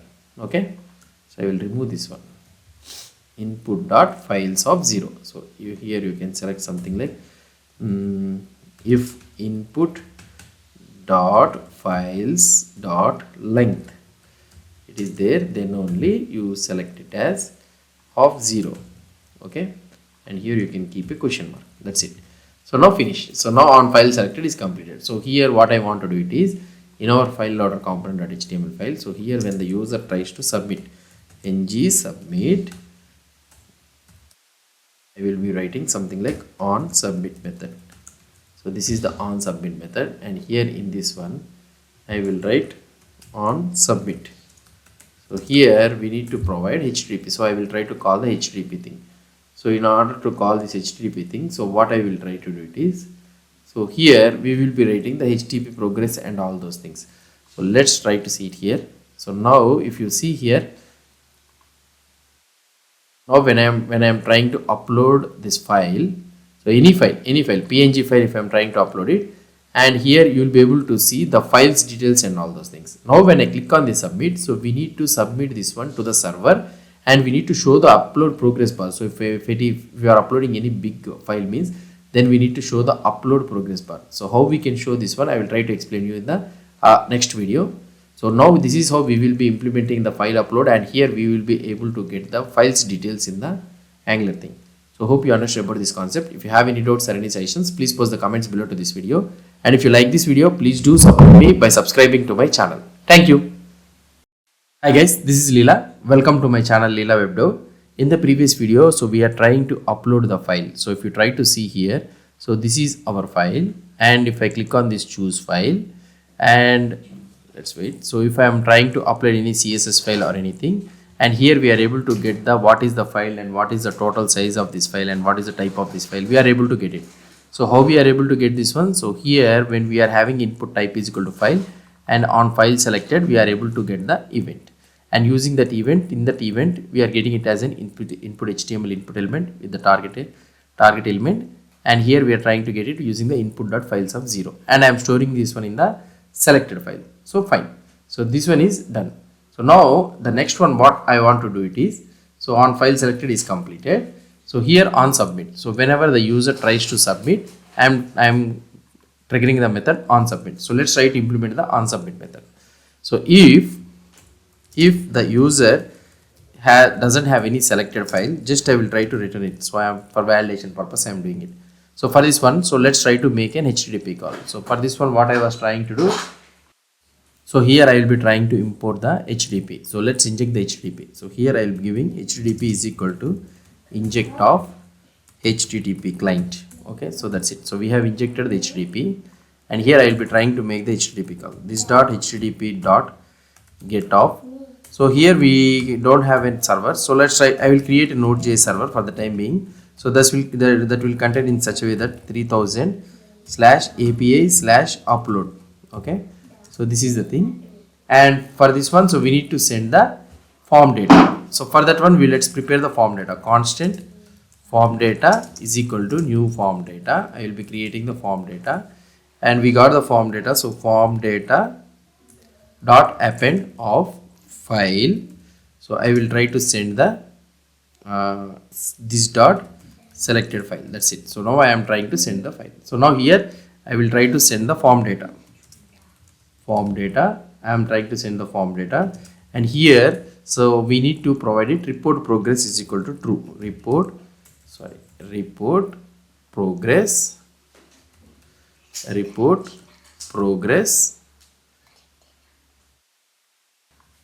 so report progress is true, and also we can have another one is observe events as constant. That's it. So here this is the thing, and this one is not a post get data, it's a post data. Sorry, my mistake. And this one is not observer, so it is an observe. So now we are trying to make a request. So here you will be getting a dot subscribe. Okay, and here you will be getting the event. Okay, the type of event you will get it. So now let's try to create the Node.js server for the time being. So I will have a simple server.js file. So for our thing, server.js file. So here in this one, so I will write the code which is required for this one. So here constant express is equal to require of express, and the another one is constant app is equal to express. So we will be calling the express, and here we can have a multer thing. So constant multer is equal to require. So it will store the file directly into our particular multer. The library will store directly the file into a particular destination. So here this one also will try to save it, and I will create, yeah, fine. And we can have a course also. Constant course is equal to require of course. Require of course. That's it. So now these are all the things, and now here constant app is equal to express, and here also you can use constant upload is equal to so multer. So we are providing the upload path where we need to upload it. So destination, so I will provide the destination, and that one is uploads. So I will try to give it the destination uploads. That's it. So don't worry, don't bother about this one. So just I am trying to create the Node.js server. So here I will be having something like app.post. So here I will be making app.post of, so whenever the user comes with the /API/upload, okay, and here I will try to get the file upload dot single of file. So this is the name which we will be getting it, and here we will be having the request comma response, sorry, and here I will be having the request comma response, and in this one I will try to do response dot status. I will send the status of 200, and here I can have a send message, and here I can show message is equal to file uploaded, uploaded successfully. That's it, finish. File uploaded successfully. So that's the thing. So now here I will do app dot listen of 3000, and here I can use console.log of server running in localhost 3000. That's it. So this is the message which I was trying to show. So this is our server, Node.js server, and now what I will try to do it is, so here I will start the server. So here I will use node server.js file. Node server.js file. Already I have installed all these packages. So if you don't have these packages, means you can install using npm install express, npm install milter, and lpm install course. So these three libraries are required in order to run this one. So here server is running in the 3000 server. So now we can say carefully, we can call this localhost 3000 API/upload. So now I am trying to send the data. So now first of all, what I want to do, I want to know the progress of this one. So here we got the event, and let's try to get the switch case. So here I will use switch case event dot type. So we'll get the event dot type, and in this one the first type is case. So here HTTP event type dot, you will be having these all the things I already tell you about this one all. So we can get the upload progress, okay, and in this one if event dot total, so this is the thing, if event dot total is there, means so we are able to get the total value, how much percentage it has been happened, and here I can use the this dot progress. So for the time being what I can do it is, so here I can maintain the progress is equal to -1, okay, so the progress has not been done. So here this dot progress is equal to math dot round of, and here total event dot loaded, so event dot loaded, so the total thing divided by event dot total, okay, so here into 100, that's it. So this is the thing, and that's it. So here you can use simply after the if break, and you can have another case in such a way that case, so another one is HTTP event type dot response. So when you got the response, then you can make it as an upload complete true. So that means the upload complete has been done. So I can use something like upload complete to false. So first time the upload complete has not been happened, and here when we are getting the response means, so you can maintain it as this dot upload complete is equal to true.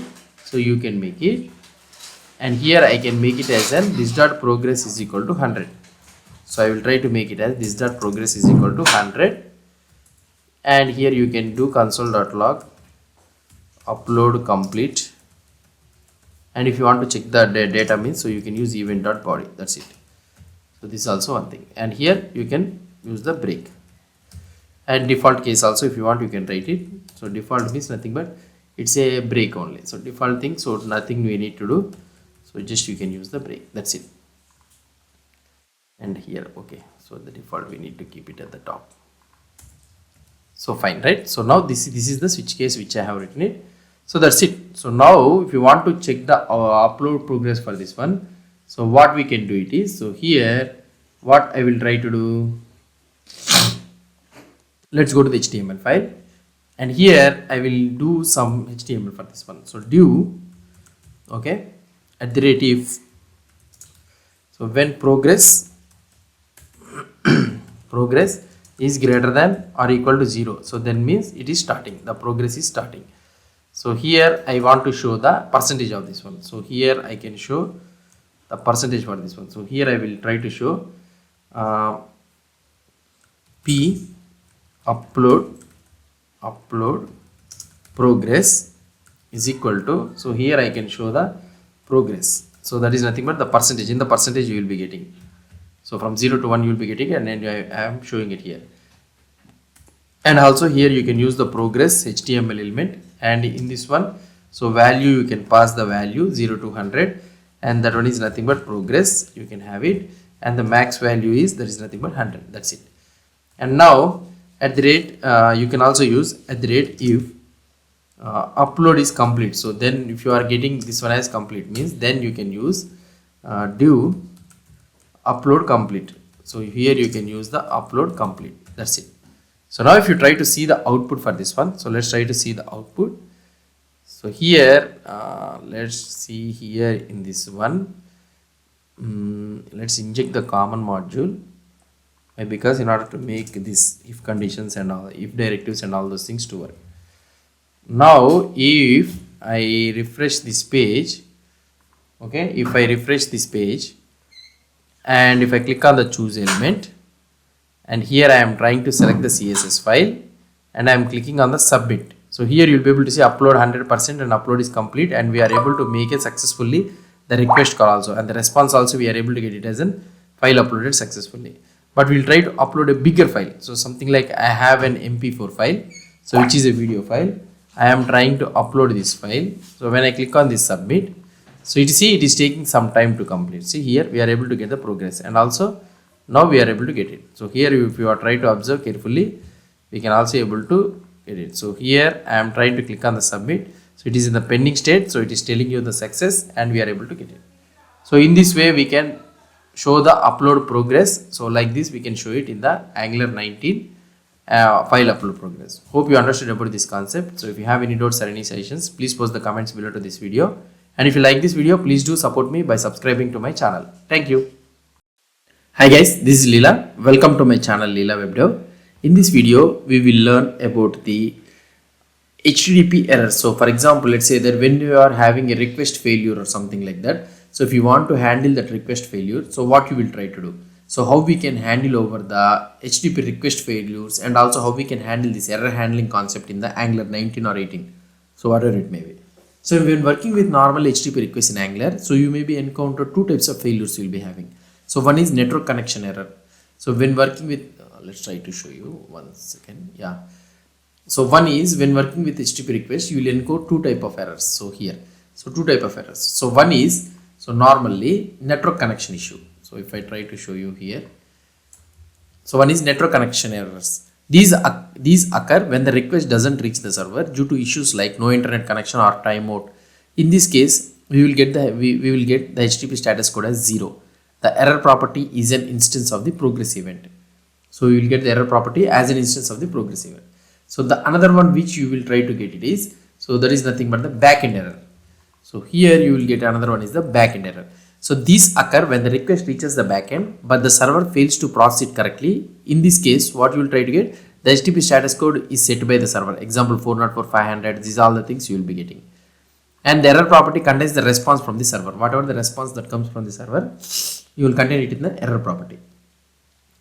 So the Angular HTTP client returns HTTP client. So whatever the things you are trying to use it, the Angular HTTP client returns all the errors wrapped in the HTTP error response. So we can handle these errors effectively using the RxJS operators like catch error and retry.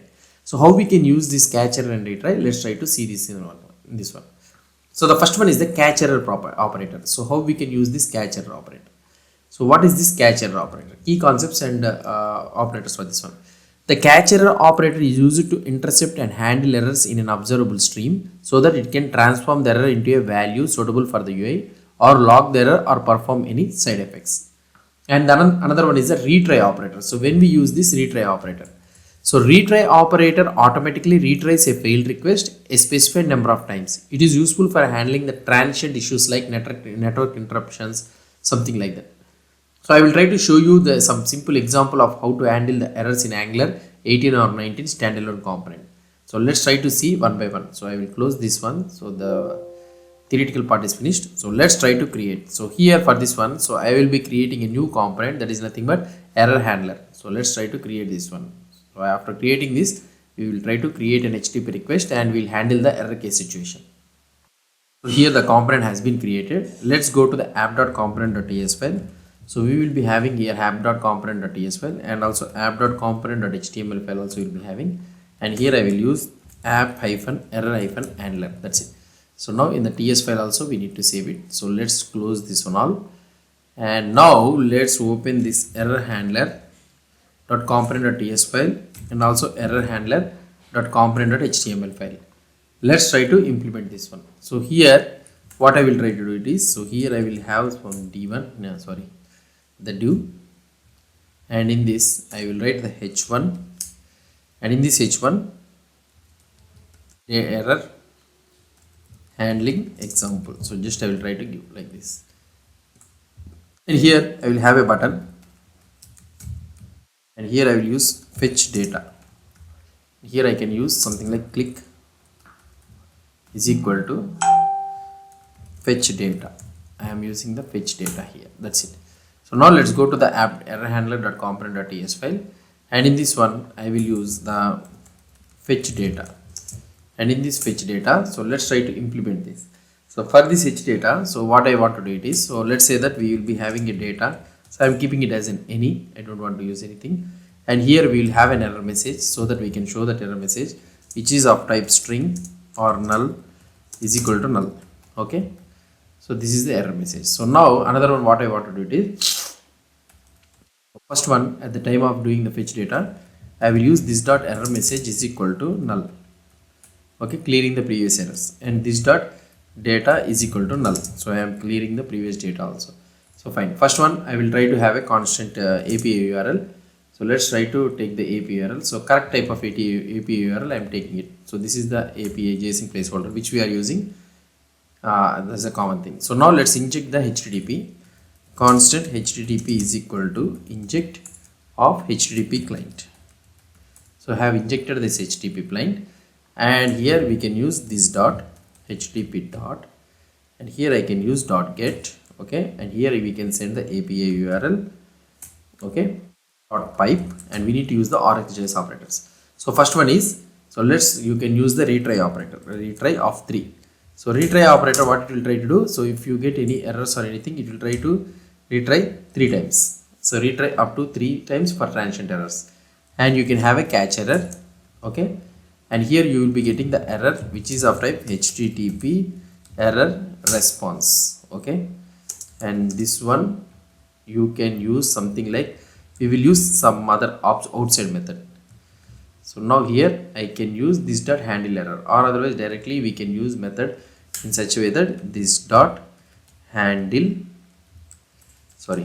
error. So we will be calling this method, and this method will be something like handle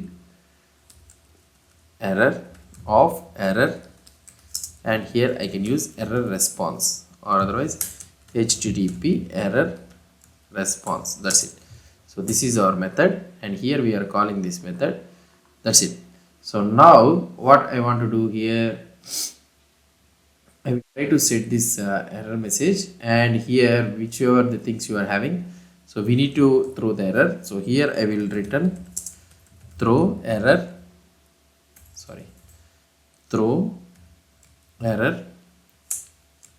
and this one returns a method new error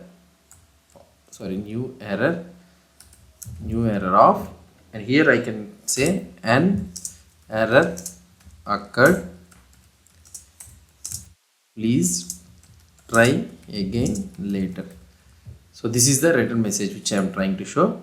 So now what I was trying to do here, so we got the HTTP request, and now here I will try to show you that one also. So now here what I will do it is, so here we got this one dot subscribe, so we can use the dot subscribe, and here we will be getting the what I can do is response. Okay, you will get the response, and here I can do this dot data is equal to response. I can use this dot data is equal to response. And another one what you can do it is, so here in the subscription, so what you can do it is, so you can use this 2 types of things. So here I can use the next, which is response. Okay, and what I can say is, so this is an object. Okay, so you will get it as an object. Okay, so this is one object, and here you will be getting another one is error and complete. So here you can have an error which you will get an error, and here console.error you can show it as an error, unhandled error, and here you can show the error here. That's it. So now this is the thing which I want to try. So here we'll try to handle this handle error thing. So now let's say that you will be getting the error status. So here we'll try to check the error status. Okay, so let's try to check the error, sorry, dot status. Now let's go here, and here we will try to do it. So whenever I try to fetch the data, so we are able to get successfully fetch the data, and we need to show the output for this one. So here what I can do it is, so here in this one, so let's try to fetch the data, and also let's try to handle that one. So now here what I will try to do, so whenever we are able to get this data means, so here I can show in such a way that button is there at the bottom. So here div, I can use ngif, or otherwise you can use normal if also. Data is there means, then I can show something like data JSON. Okay, and this one JSON should be imported something like JSON pipe. So here you will be having in the imports, where is this imports? Yeah, JSON pipe. Now, and also we need to import the common module also. Let's import this common module. So I have imported this common module, and here also we are able to see this one. So now let's see the output. If I try to click on this one, so we are able to get this data, and I will try to add a class is equal to data, so which in the CSS I will try to show you dot data. So whenever you are getting the dot data means, I will show it as in color green. Okay, now let's try to see the output for this one. So now if I click on this fetch data, we are able to get it. So now when we are getting error, we need to show that particular error message. So what is the type of error message you will be getting? So in the next video, I will try to show you how we can display the errors, and how whenever we are having a network connection failure or something like that, how we can handle that situation. I will try to show it in the next video. Hope you understood about this error handling thing. If you have any doubts or any suggestions, please post the comments below to this video. And if you like this video, please do support me by subscribing to my channel. Thank you. Hi guys, this is Leela. Welcome to my channel Leela WebDev. So in this video, so now we will try to see the how we can handle this HTTP errors, the remaining part. So here we have created this handle error method, right? Now let's try to check the status for this one. So now how can we check the status? So when we are having some, I'm keeping this one as an invalid. Let's try to see whether we can able to get an issue or not. Now if you try to see here, if I click on this one, so here we got an HTTP status. So here you will be able to see the status code, we got it as an error 404. So when we have a network issue, so let's try to check that network issue when we can able to get it or not. Yeah, here we can able to, I'm trying to check it. So let me check. So here what I will try to do it is, so this is our code, right? I will try to block this request domain. Okay, so this domain I am blocking it. Let's try to see whether we can able to get it or not. Now what is the type of status code we'll get it? Let's try to see. So here this is our code. Now let's see here, fetch data. When I try to click on this one, so we are getting the status code as 0. So that means the network connection is not available. So in this scenario, how we can handle the situation? Let's try to see. Now here in this handle error, so here we are able to get this status code, right? Now here I will try to write here, if error dot status is equal to 0. If it is a 0 means, that means we are having an internet issue or a network issue. So here I can keep that this dot error message is equal to, I can use network error, please check your internet connection. Please check your internet connection. Okay, so this is the main thing. So whenever you are having a network connection issue, or otherwise, so when you are getting other than the status code 0 means, then that means you are getting an something backend error message. So here I can do this dot error message. So here I can use backend return code. So the return code is nothing but, so here what I can do it is, I can use this one template return, and here I can use this one, and here I will use status code. So dollar of error dot status, and here if you want to show the message means, so here you can show dollar of error dot message. Okay, that's it. So now if you try to see the output for this one, let's try to click on this fetch message. So here we should be able to see the message. So cannot reset, okay, error message cannot set properties and all those things it is saying. So let's try to set this error message. Okay, so this dot error message and this dot error message is there, so fine. And if you want, you can also console.log error. Let's try to see it. And let's see this output for this one. Error message, this dot error message is there, and here we are using it, fine, correct. And if I try to refresh this page, okay, and here I am trying to click on this one, cannot set properties of undefined error message. Why? 3812, this dot error message is equal to, cannot set properties of undefined. I don't know why it is coming this issue. 3812, let me check once. Okay, fine. So here we are sending this one, right? So what we need to do here, we need to apply dot bind of this, or otherwise we can use something directly also. So this one is, this all concepts I have explained you in our code. So here we are able to get the message. So an error occurred, please try again later. So we are not showing the error message here, or otherwise if you want to show like this means, so here you can use it something like this one, and we know that we will get an error, or we will keep it like this only, dot bind of this we have kept it, right? So fine. So now I want to show this error message. So here we understood about this all the concept. So I want to show this error message. What do I do in the template? Let's try to show this error message in the template. And for this one, what I will do here, this is the thing, and here I will write the div, and here ngIf, if I get this error message, then I will try to show this error message. That's it. And I will keep a class is equal to error, and I will keep it red color, class is equal to error, and I will keep that one in, don't save. Let's go to the CSS file which we have written here, yeah, and in this one I will keep dot error, and here I will keep color, color of red. That's it. Now let's see whether we can able to see that error message or not.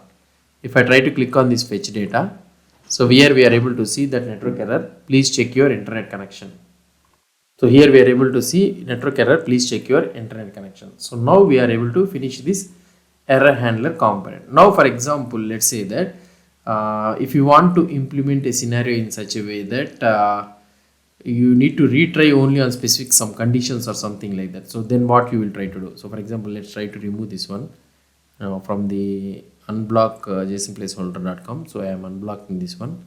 So fine, whenever I try to fetch the data, now I should be able to show some backend error. See, backend error written 404, HTTP response failure 404. Okay, so now if I want to, if I am getting 404 error or 500 error, means if I want to retry some more time, means what can I do? So let's try to show you about that one. So here let's go into this error component.ts file. So for this one, so what we can do it is, so in that scenario, so you can use the retry concept. So you can enhance this retry concept. Where is this retry concept? Yeah, so here you can use the retry concept in such a way that I can elaborate this one to count three times. I need to count, I need to do it, and I will need to keep a delay. Okay, so here you will be getting a delay option, and this delay will take a function that is nothing but error and also the retry count. So how many times you are trying to get it, and this receives two arguments, retry count. And here in this one, so if you are having if not of, okay, if not of, then 500 comma 503 or anything. So here, so if you don't have like this t things, means includes in the error.status, in the error.status status. So here, so what you will try to, you need to throw error. So you will throw the error directly. Okay, and for example, let's say that here retry attempt. So now here we are trying to do the retry attempt. So here I can show something like retry attempt. I am showing the retry attempt, and here I can use the retry count. Okay, so this is the retry count which I am trying to show, and here we need to return the timer. So how much for every, how much time for every delay it needs to call. So I can keep it as 1000. That's it. So that's it. So this is the thing. So now it will try to do the 3 times and delay with the 1000 thing, and if you are not getting 500 or 503 errors other than this one, means it will just throw the error, and otherwise it will return the timer. So after some times it will call again the thing. Now if you try to see the output for this one, so here if you try to see here in this one, in the network call, I will click on the fetch data. So we got the 404 request, only one time it has been called. For example, let's say that I will include that 404 also here. Let's see that whether it can able to do the 4 times request or not. So now if I try to click on this fetch data, I clicked on this fetch data. So first time it has been called, second time called. So 3 times it will try to check it, and afterwards it will try to show the error. So 3 times it has been tried. So this is how you will be making the retry thing also. In this way you will be implementing this retry thing.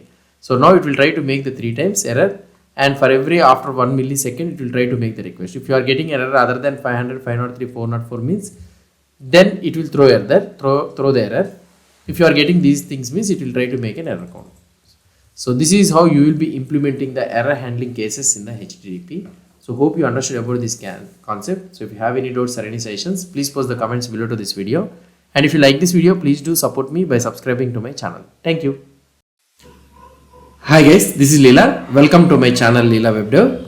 In this video, we will learn about how to test the HTTP interactions. Let's try to see. So let's try to understand about how we can do the testing of this HTTP request and all the things. HTTP interactions in Angular application involves using the HTTP testing controller. So this is the thing, this is the file which we will be using, which should be imported from the Angular/common/HTTP/testing package. Let's try to see. So now for this one, what I will try to do it is, here I will create a simple component so that you will be able to see. So ngGC user service. So simple component I will create it. So I will not take too much complex in this one, so that you people may be able to understand what is this. So here this is our user service. Let's just create. So here what I want to explain you is, so here we need to understand about the key concepts. First of all, we need to mock the backend. So if you are not aware of this testing thing and Angular and all the things, I have covered a complete course on this Angular testing. So for more details, you can watch that series so that you can get a clear understanding about the Angular testing, and the Jasmine testing framework also I have introduced it. I have made it at a series. So you can check it those Jasmine testing series and also the Angular unit testing. So first of all, we need to understand the mocking the backend.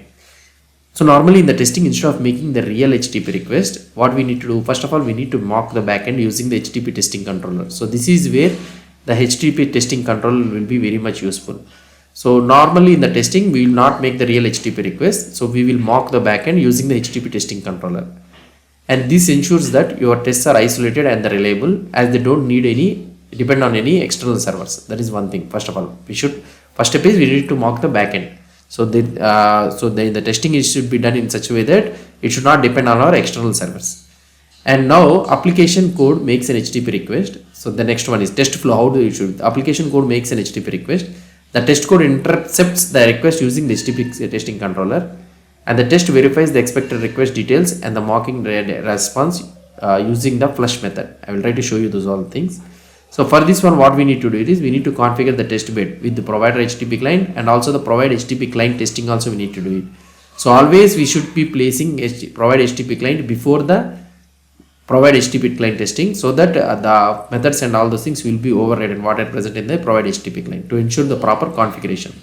So here we have created our user component. So let's try to open this user component here. So let's say that we have our user service. So here this is our user.component.ts file. So this is our user service. Already we have, okay, user we have created a user service.component.ts file. So this is our user service component. Just I will use a simple concept only. So instead of creating a service, we will create a service file instead of this one. So I will close these all the things. So let's try to, instead of having a component thing, I will create a service. So here in our app, and we have a services, and here I will create a file user.service.ts file. Okay, so this is our ts file, and for this one you will be having user.service.spec.ts file. So this is our spec file. So from first onwards I will try to do it. Export class user service, and this is our user service, and here I will do @injectable, and here this should be provided in root, it should be. So now what I will try to do it is, so here I will inject the HTTP request. So constant HTTP, that should not be constant, so just I have kept it, so it will be removed automatically. HTTP client. Okay, so this is the HTTP client which I have injected, and here let's say that we are having a get users thing, and this one will return the this dot HTTP dot get. Okay, and this returns this one I will be calling something like example, something like this. Okay, that's it. So this one returns an URL. So here if you want, you can have an interface at the top, export interface user.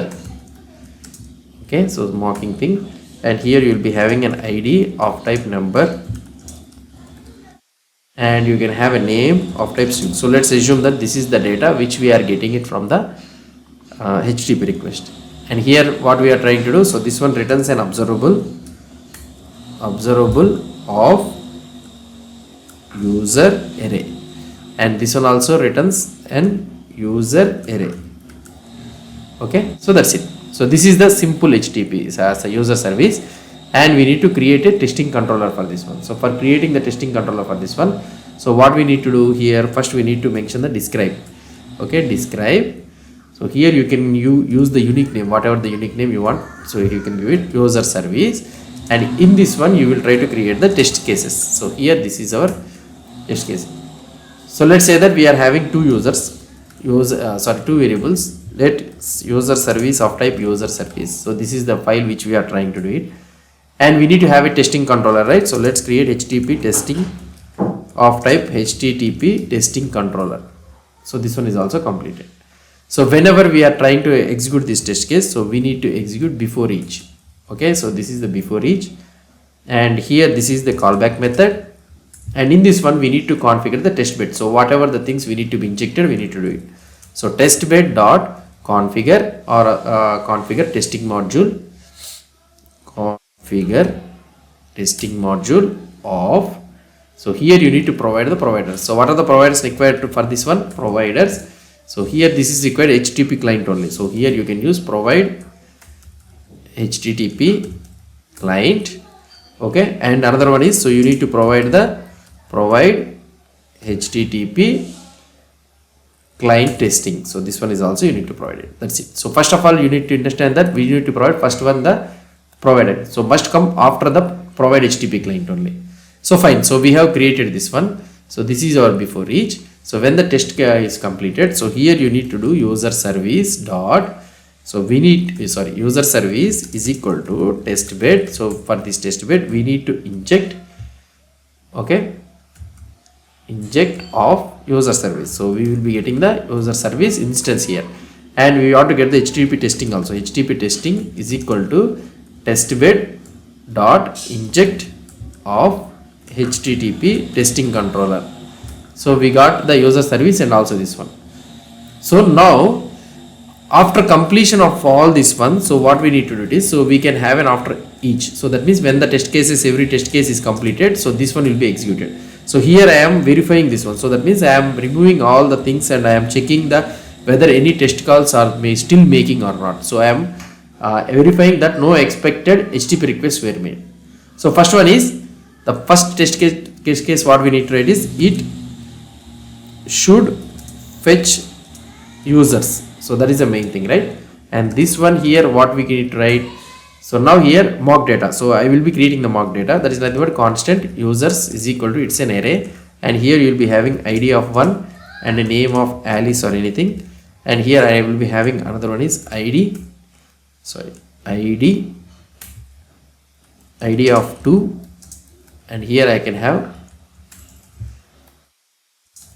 name of Bob. That's it. So these are the two mock thing. And now here what I will try to do, I will try to make the request. So here constant request is equal to HTTP testing dot expect. So only one request needs to be made for this one. So we need to expect that only one request will be made to the HTTP, so whatever the URL we are having it, right, HTTP URL / users. So we need to expect only one request only should be made. So here, and also we need to expect, okay, whenever we call the user. So here whenever we call the user, I will try to show you. Here let's try to make a request. So otherwise, so user service, we have the user service dot get users. I am calling this get users, and I will use the subscribe thing. Okay, so now you will get the users. So here you will try to get the users. So that's the thing. And now when I try to make a request, so here we are expecting only one time only it should be made. And also here I am thinking that expect request dot method. Okay, it should be is equal to get request. Sorry, request dot method dot to be get. So this is the request which you are trying to make it. Okay, so get request also we have made it.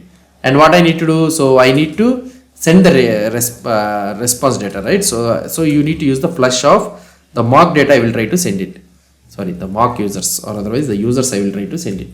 So you can have the mock users or users. So now you will get the users here. So here you need to check that whether the users are length or not. So expect, here I will try to make it as a mock users, so that you will not have any confusion. And also here also I am using the same name, right? So that's why.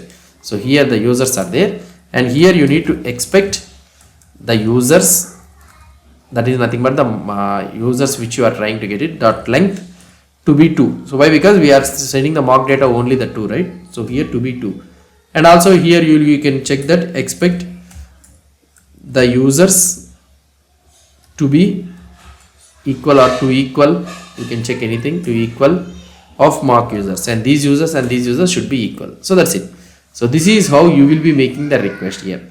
So if you are handling the errors, means you can also handle the errors, that it should, if any error occurs, means it should handle error. And here I can have something like this one, and here I can do user service dot get users. Still I am trying to make it the get users, but here I am doing the subscribe. Okay, and here I can have the 2 requests, that is nothing but next thing. So if you are getting the next, here handling error, right, next error if you are getting it, means then you need to call the fail thing. So expected an error in this one, but we are getting the data if it goes into the next thing. And here if you are having another one, means another one is something like error thing. So you can have an error, and here you will get an error here. So this is the case which you need to handle. You are handling the error case here.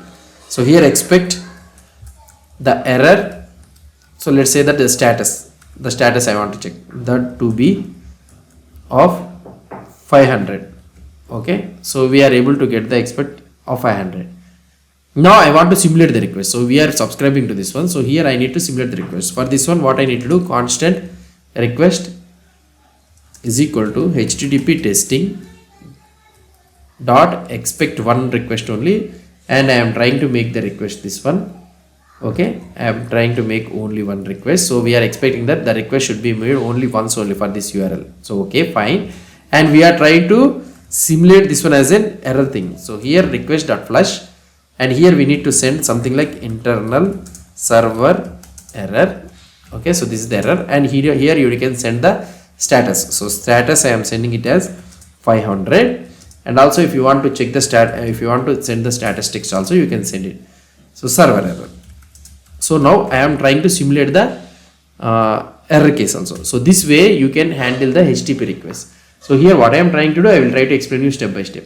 So set up with the test bed. So now here a provide HTTP client sets up the HTTP client, and provide HTTP testing client will overrides the normal backend with a mocking backend. And here I am using the testbed.inject to get the user service and also the HTTP testing controller. And here I am using that expect one of URL, means so intercepts a specific request, and I am trying to check that whether verifies whether the request is get or post or not. And here I am using the request.flush, means to simulate the successful response with the mock data, and I am passing an error request with the flush data also to simulate the error response. So now I am using after each test request, it will take that test HTTP testing.verify, ensures that no unexpected requests were made. So other than this request, so we are able to check that no other requests have been made. So always call http testing.verify in the after each blocks to ensure all expected requests will handle. Use mock data representative of real backend service to make the test realistic. Write separate tests for different response scenarios. Example, success error and empty data. So this is how you will be writing the testing thing. Hope you understood about this testing of this HTTP. If you have any doubts or any suggestions, please post the comments below to this video. And if you like this video, please do support me by subscribing to my channel. Thank you. Hi guys, this is Leela. Welcome to my channel Leela WebDev. In this video, we will try to test the HTTP request using the HTTP client testing module, and also what we need to do it. What we will try to do it is, so we will try to deal the HTTP request with the promise thing. So let's try to understand. Let's try to do with a simple example. So for this one, what I want to tell you is the concept which I was trying to cover out in this video is, so the first one is the setting up the test bed for the HTTP testing. So normally when you want to try to HTTP testing, so you need to set up the test bed for the HTTP testing. So you need to configure the Angular testing module, that is nothing but the test bed. So this is the Angular testing module test bed to include the necessary services and testing utilities like the HTTP testing controller. So this is also one of the important one which we need to utilities. We need to use it for making a for testing the HTTP request. Next, what we need to do, the second step, what we need to do is the mocking the HTTP request. Use HTTP testing controller to intercept and mock the HTTP request, ensuring the test environment doesn't rely on actual server responses.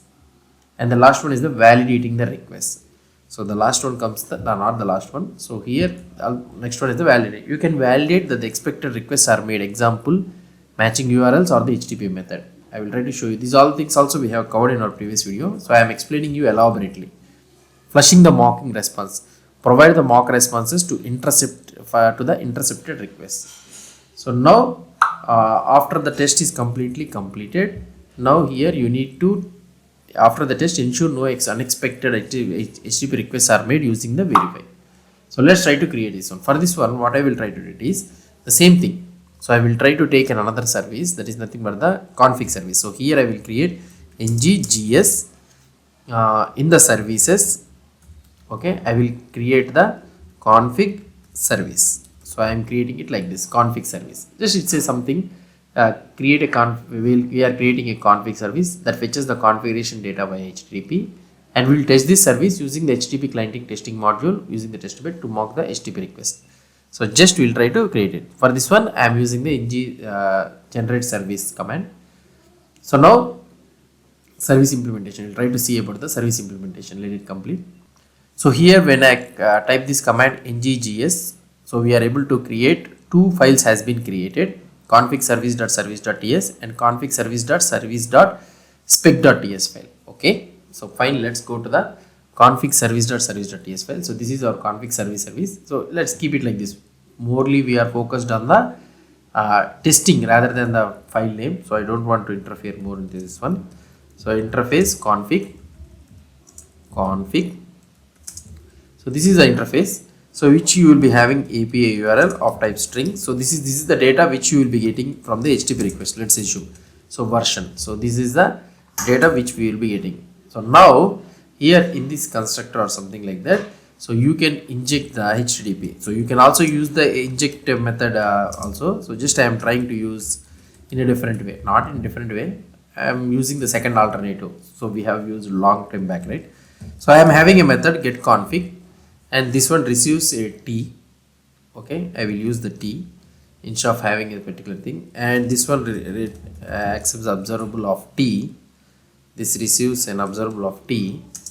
Generic thing I am using. And return this dot HTTP dot, and here I will use HTTP dot get off, and this returns the T.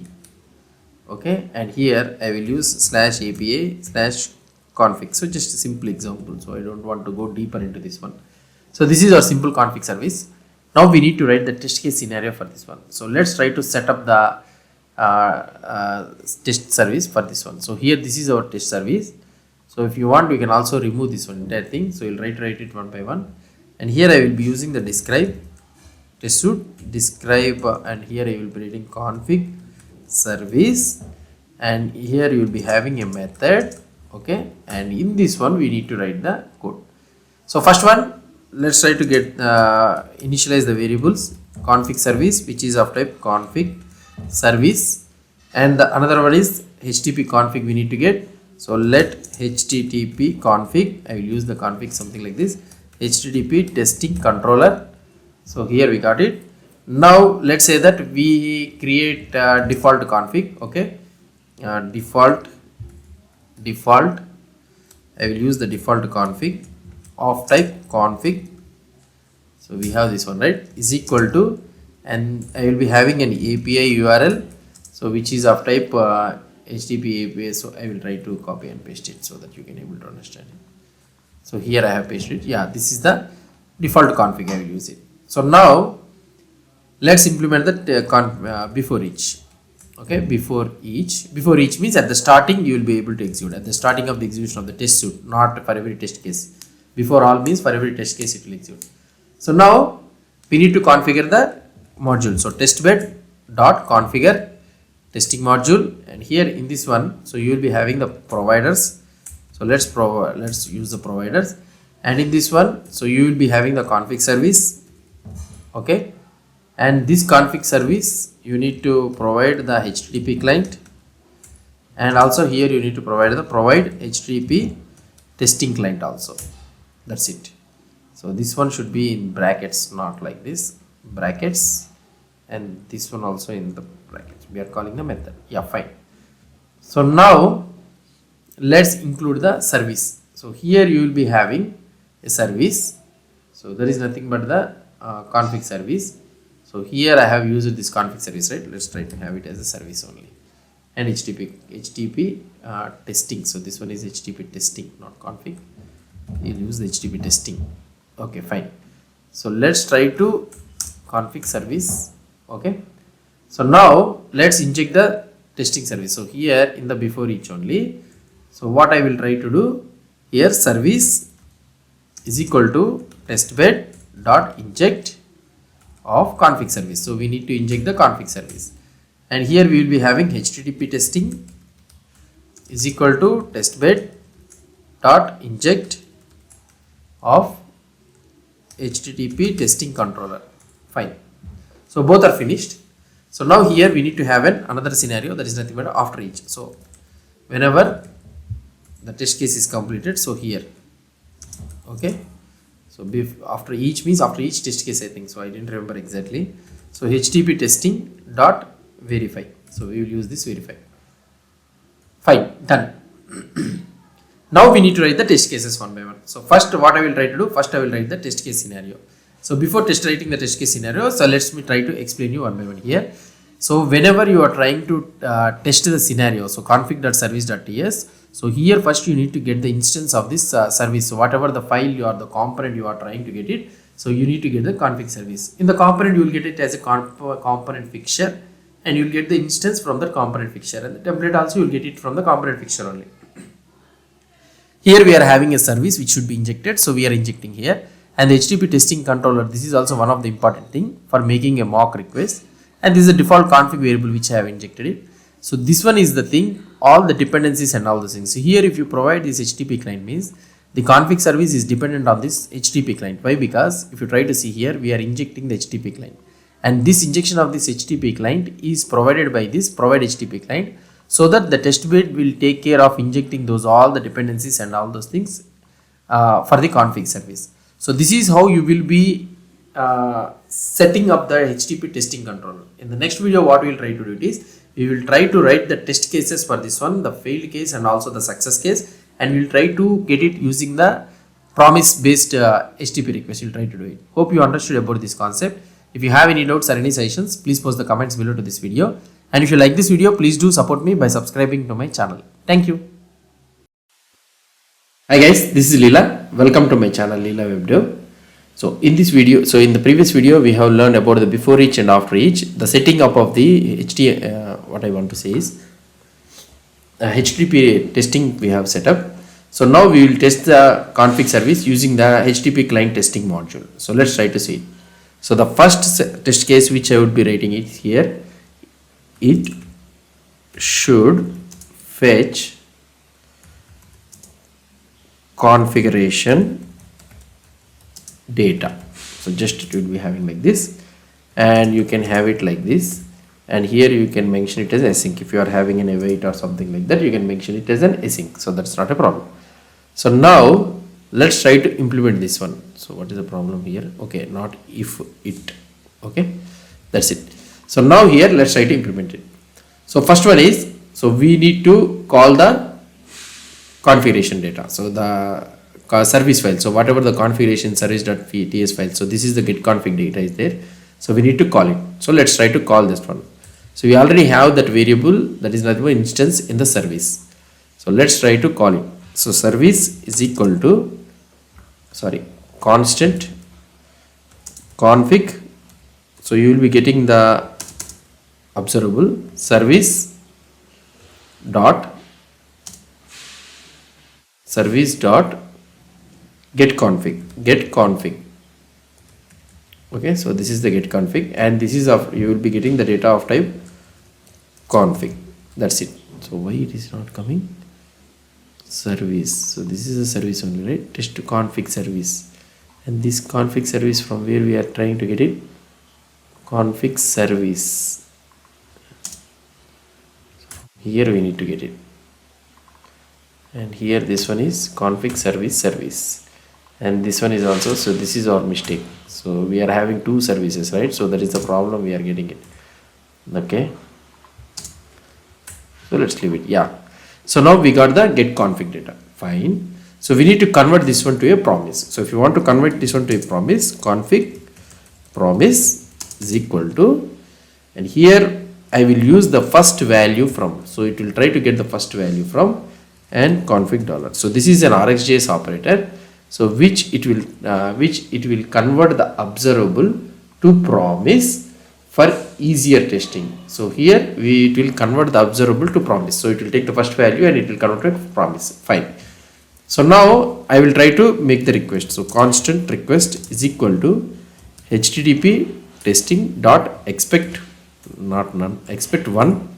So we are expecting one, and that one is, so we can also provide a full form or full another type of syntax also. So you can give the method is equal to get, and also the URL you can provide it, that is nothing but /API/config. So now we have provided this one also. So now we are trying to make the request. So here we have created a request, and now let's try to check that whether expect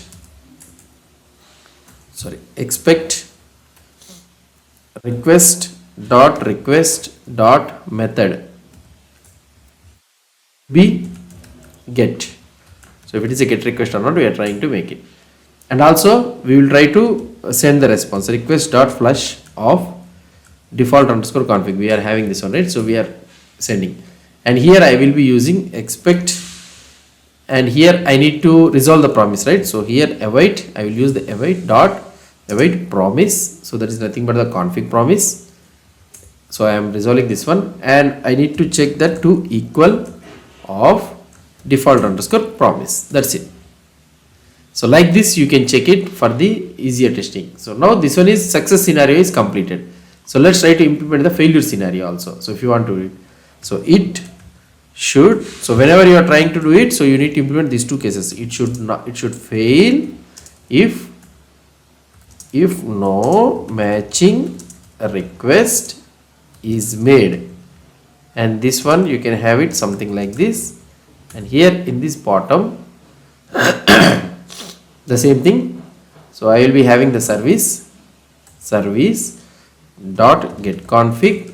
So I will be calling with a config data.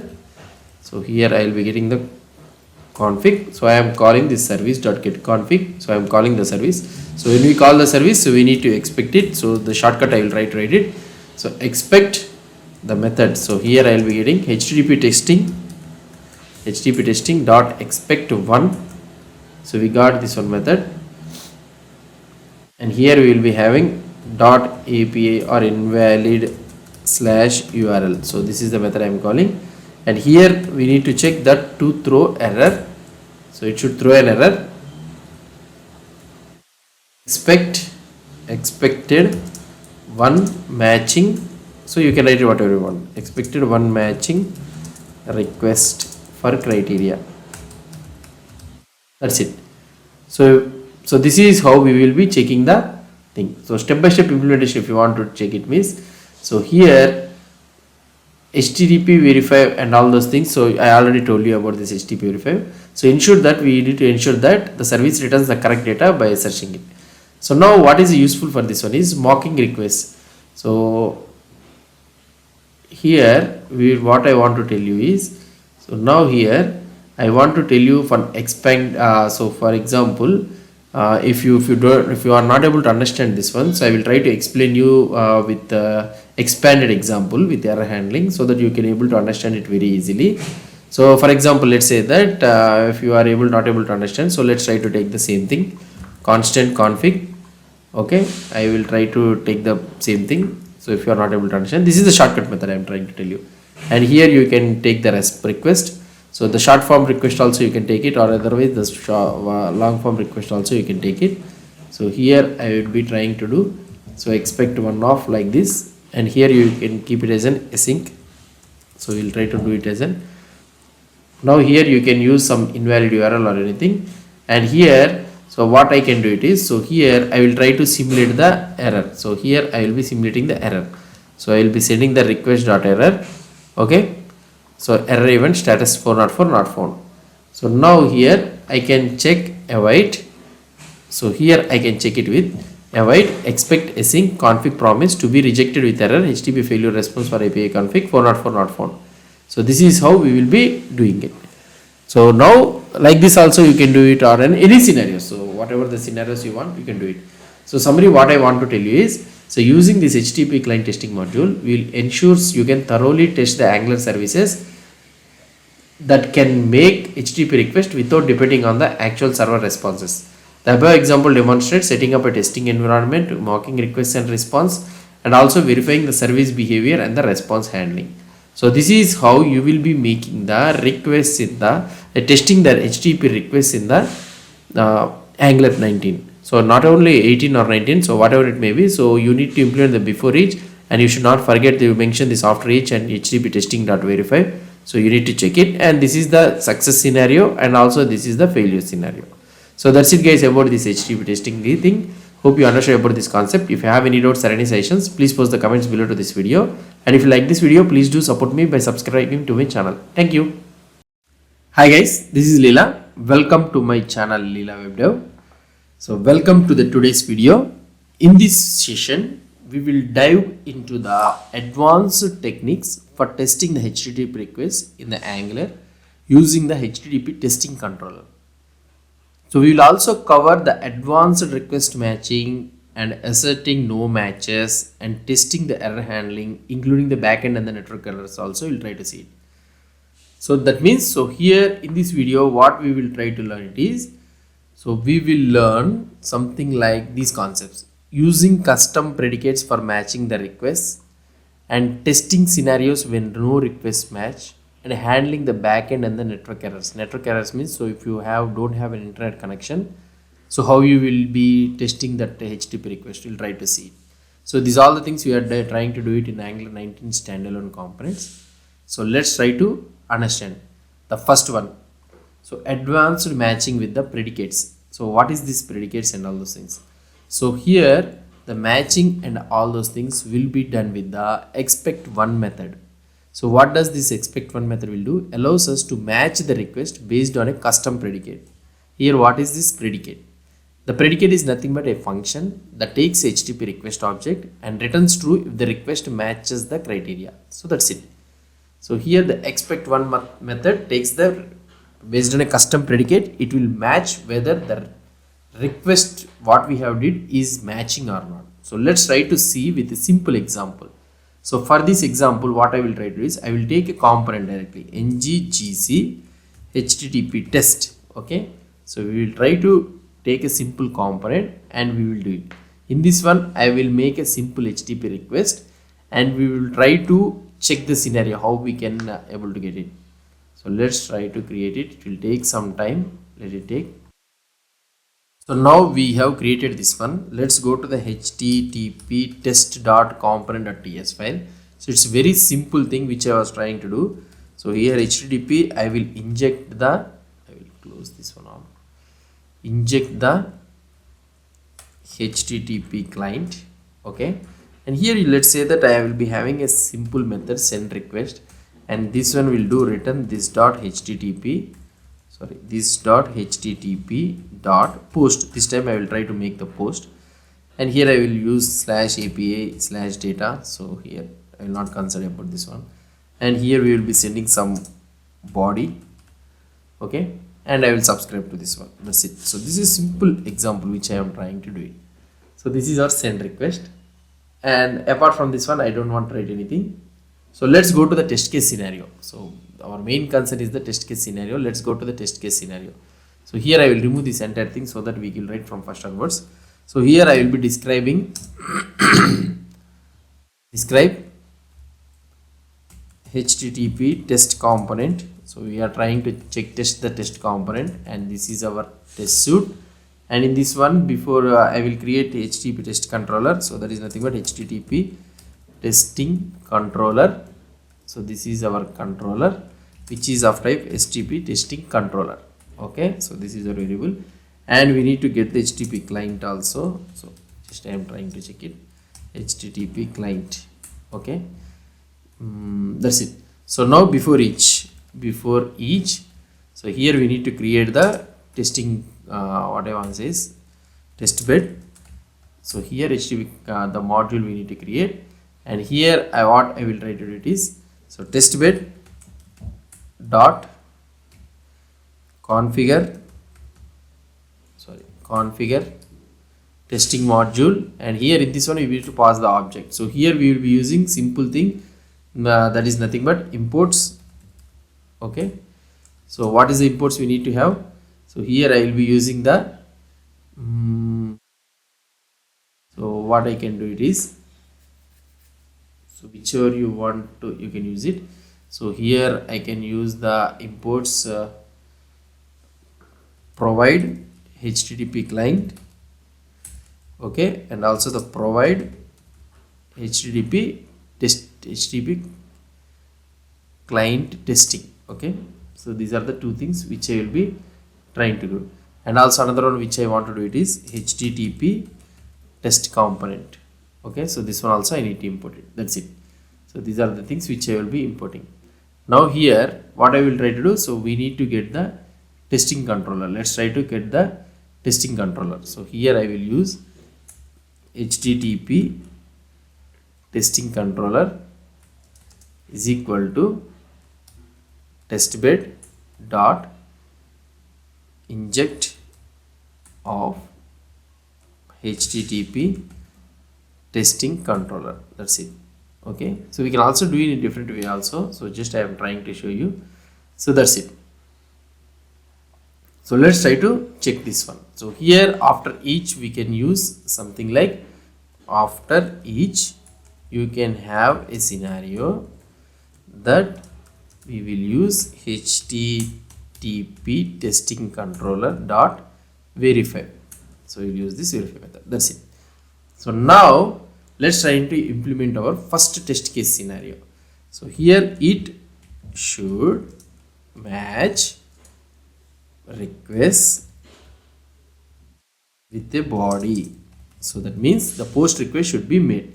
Here I will do like this, and first of all we need to get the component fixture. So for this one what I will try to do, constant fixture is equal to, so you can have test bed dot, so you can also use it in the before each also, that's not a problem.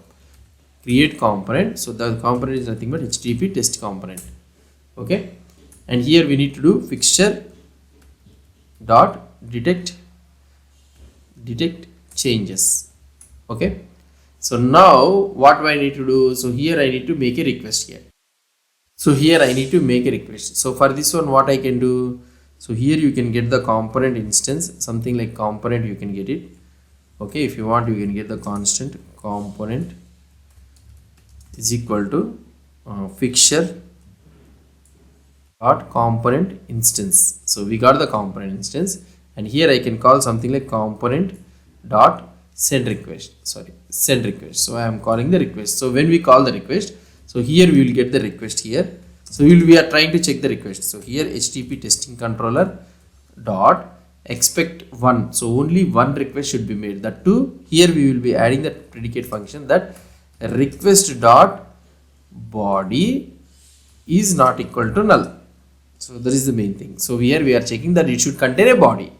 And also here what we need to do, here we will expect in such a way that request dot method dot to be post.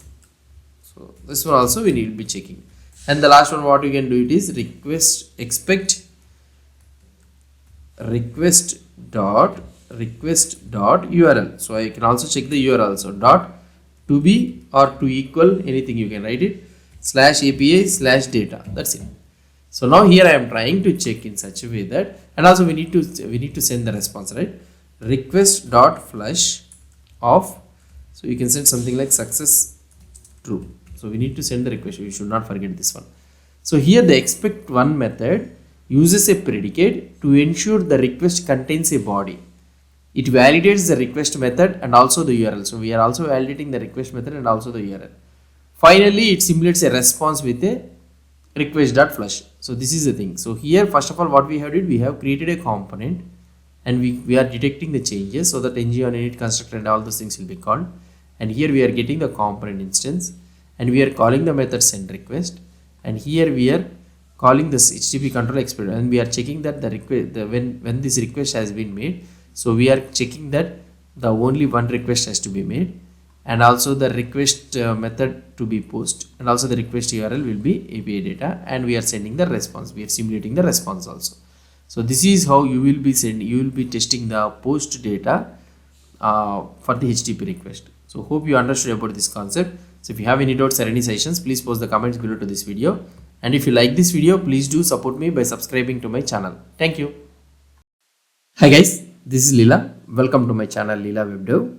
So we are learning about the post request testing thing. So the second concept which we need to learn, it is the assert no request match. So that is nothing but the expect none. So we have learned about the expect one case, expect none case we will try to learn.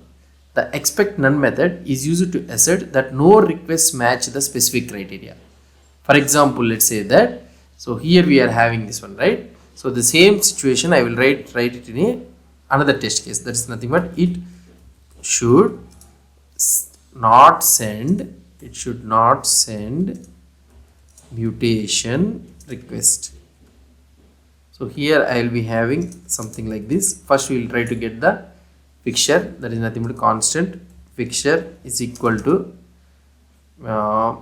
testbed dot create component of HTTP test component. So this is our test component, and here I can use fixture dot detect changes. So like this, and here I can check something like, so HTTP, sorry, this one is fixture.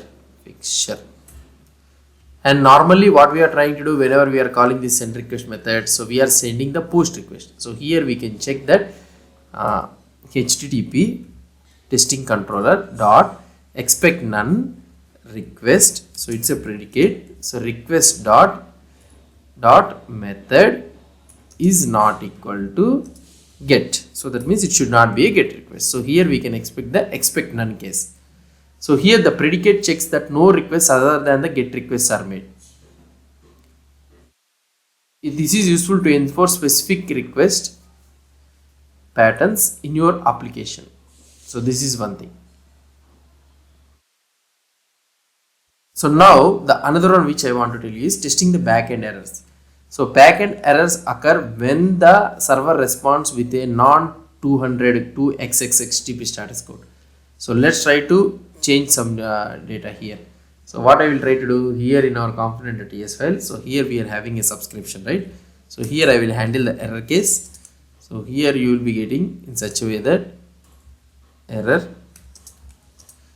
and here I can do something like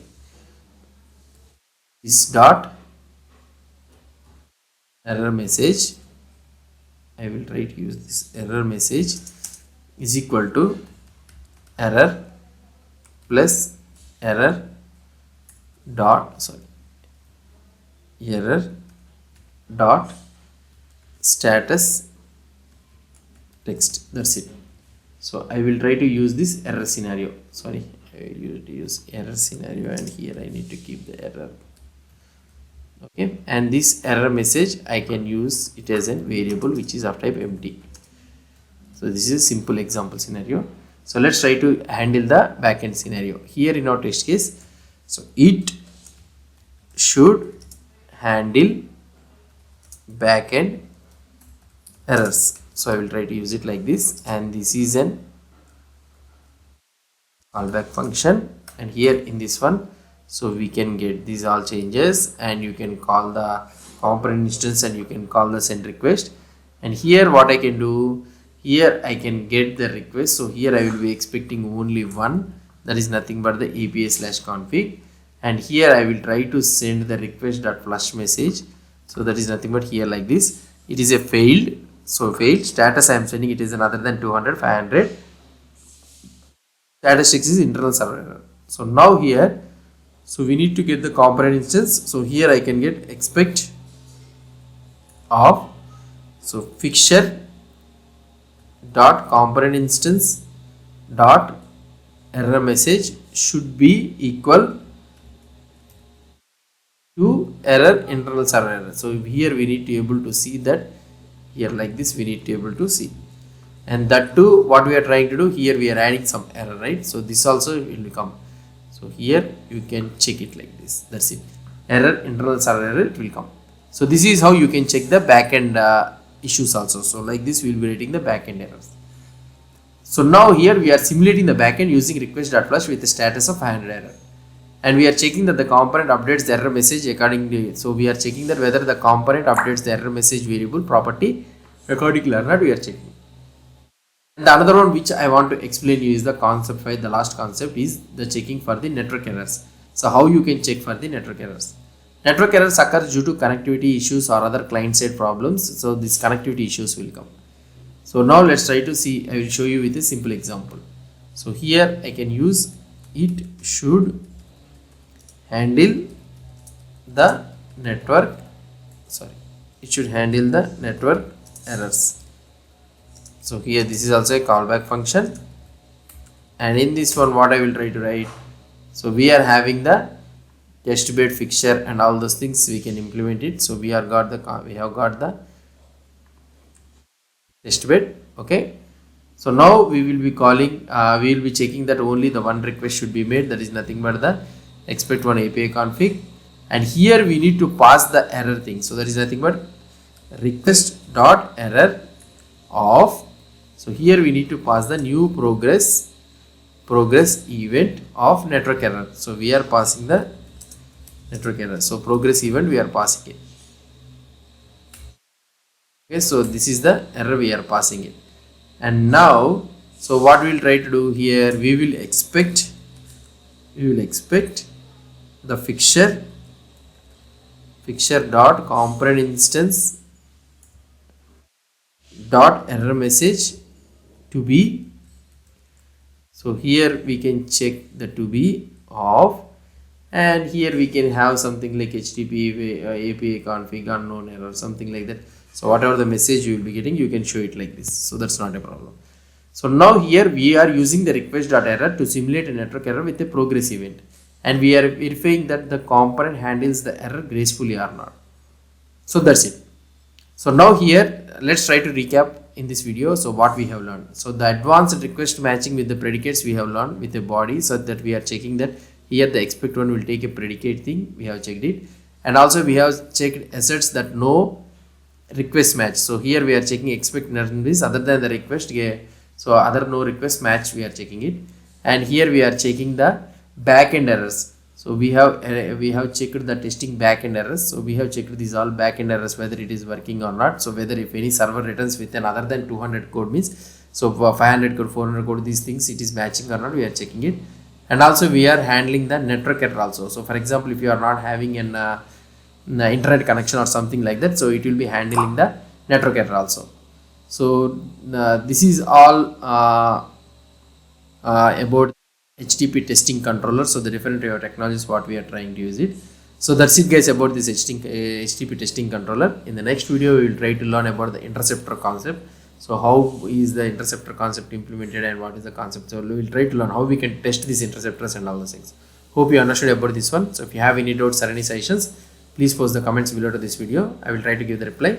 And if you like this video, please do support me by subscribing to my channel, and also don't forget, if you see this video, don't forget to like this video.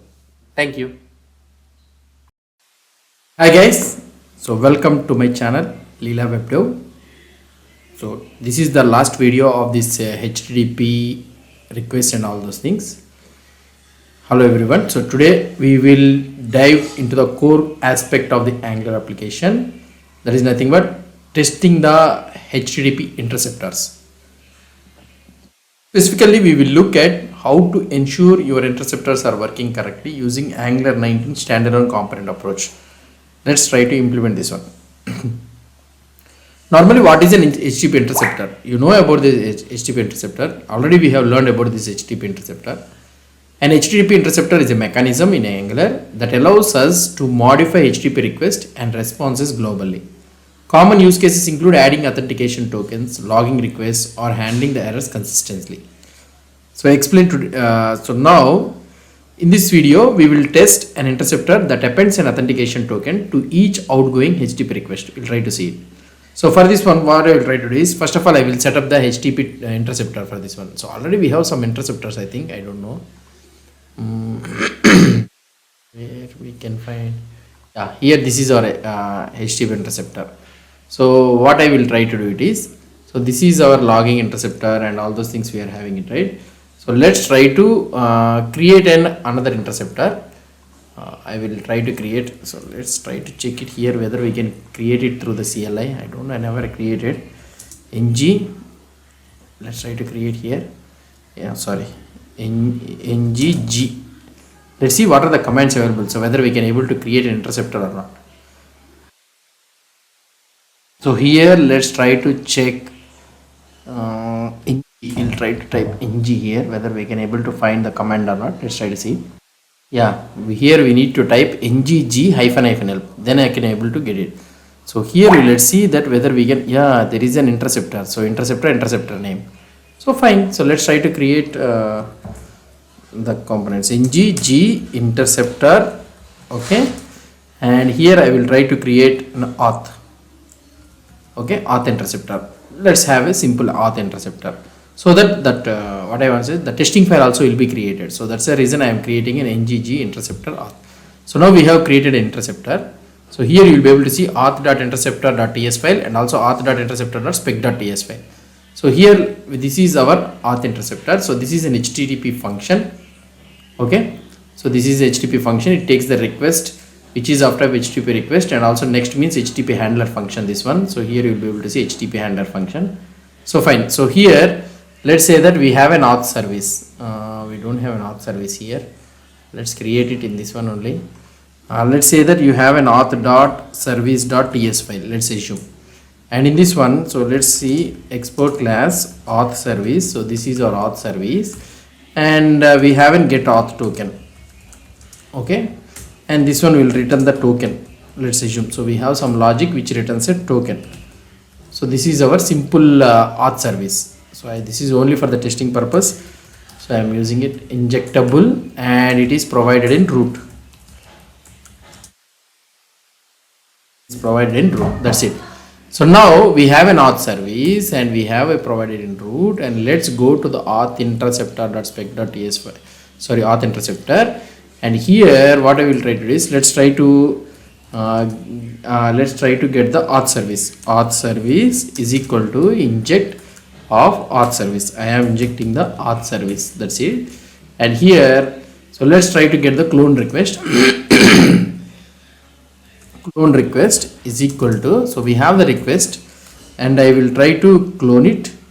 Okay, so I am adding some extra things, that is nothing but headers. I will add it, and here I can do request dot sorry, request dot headers dot append. So I will be appending some headers, and here I will add x hyphen authentication, something like this. I will use authentication, let's assume. So like this I am adding it, and we will send auth service dot get authentication token. That's it. So now here this is our thing, and here we need to send, instead of request, clone request. So here I will be sending the clone request. That's it. So this is our simple authentication. So now what we need to do, so now we have injected auth service to get the token, clone the request and appended the token to the headers, and we pass the clone request to the next. So fine, now we need to set up the test bed and all those things for this functional. Let's go to the auth interceptor, and here we are having the HTTP testing controller. So here we have configured the testing, and here you are having the interceptor and all those things. So we are having it. So I don't want to so here we are having this run-in injection context and all those things. We are having interceptor.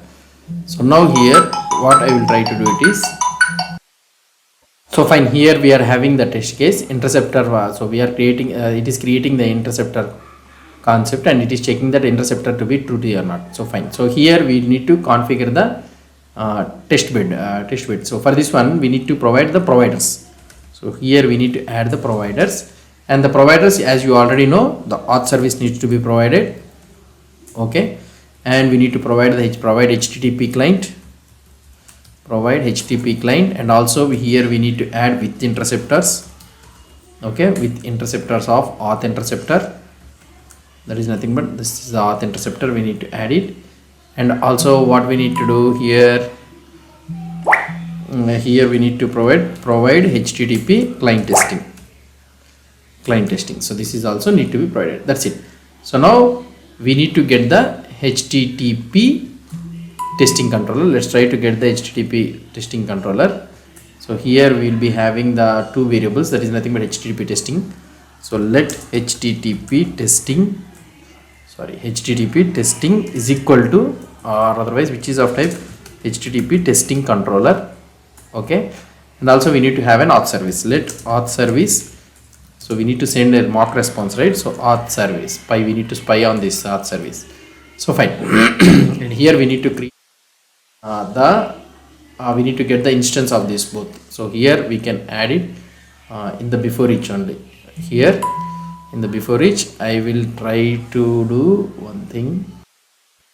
So here we will be calculating something like HTTP testing is equal to testbed dot inject of, here we need to add the HTTP testing controller. That's it. And here also we need to have the auth service also. Auth service is equal to testbed dot inject of auth service. That's it, finish. So this one is also done. So now we need to write the first test case. So what it needs to add, it should add a authentication token. So here it should add an authentication token to outgoing requests. So this is our authentication. So this is our thing. And here in this one what I will try to do it is, so first we need to create a spy. Why? Because the auth service we need to call the get token auth token method, right? So we need to spy the we need to mock that method. So here constant, let's say the test token, we have a test token in such a way that token, let's assume the token, we have a this one, and here spy on. Okay, spy on. So auth service, so we have a class that is nothing but an auth service, and here I need to spy the that is nothing but get auth token, and here that one should return the value that is nothing but the test token. So that's it. So whenever you try to call this auth service dot get the auth token, then it will try to get it. So here I will be using constant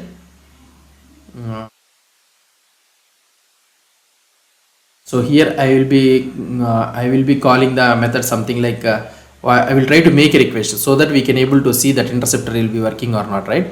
So here I will be injecting this HTTP client, okay, and I will be making a simple HTTP call. So now I need to check that whether the headers has been added or not. So here I will try to check constant request is equal to http testing dot expect one. So here we need to expect only one call has been made to this URL API/config. Okay, and here I can check something like expect request dot headers dot get. So we can get this one, and you can have an X-authentication token, whatever the name we have taken it, right? Authentication token. So the same name we need to use it here, where we have used it in auth interceptor. So the same thing we need to use it here. So we are checking that whether the token is available in this one or not. So here this is our auth interceptor, and here we need to check that whether the token, same token, and here I will check to be, sorry, here dot to be of test token. That's it. So here I will try to do the so we need to make a request, right? So request dot flush. So I don't care about the response and all those things, just I will try to do the response like this. That's it. So now here we used the provided HTTP client testing to mock the HTTP request, and we have spied on this get auth token to return a test token here. So to return the test token we have written it, and we have used the HTTP testing controller to inspect the outgoing request, and we are verifying that the token header is available or not. So in this way we will be testing the interceptors in the HTTP. So this is the function way. So if you want to do the what I want to say is in the client, in the class way means, so then there is a different way which we can do it is. So for this one is I will try to explain you in the next video, so about that one. So hope you understood about this concept. So if you have any doubts or any suggestions, please post the comments below to this video, and if you like this video, please do support me by subscribing to my channel. Thank you. Hi guys, this is Leela. Welcome to my channel Leela WebDev. In this video we will learn about the using the writing the interceptor using the as a class. So here we are having the interceptor with the function, right? So let's try to implement the same interceptor using a class. So for this one what I need to do, so here I need to implement the injectable. So I will be injectable, okay, and here we'll be having export class, and this one will be auth interceptor, and it should implement the HTTP interceptor. Okay, so when we try to implement this HTTP interceptor, then we need to implement the method intercept. Okay, so we need to implement the method intercept. So automatically the code will be written here, and here let's inject the private auth service is equal to inject of auth service. So we are injecting the auth service also. Let's import this auth service.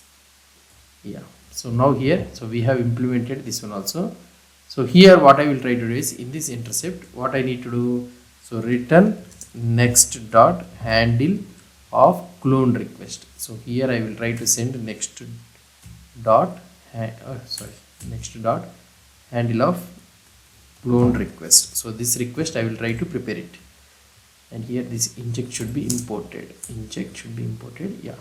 So now let's try to prepare the request. Constant clone request is equal to, so request, it should be a request dot clone of, and here in this one I need to prepare the headers dot request dot headers.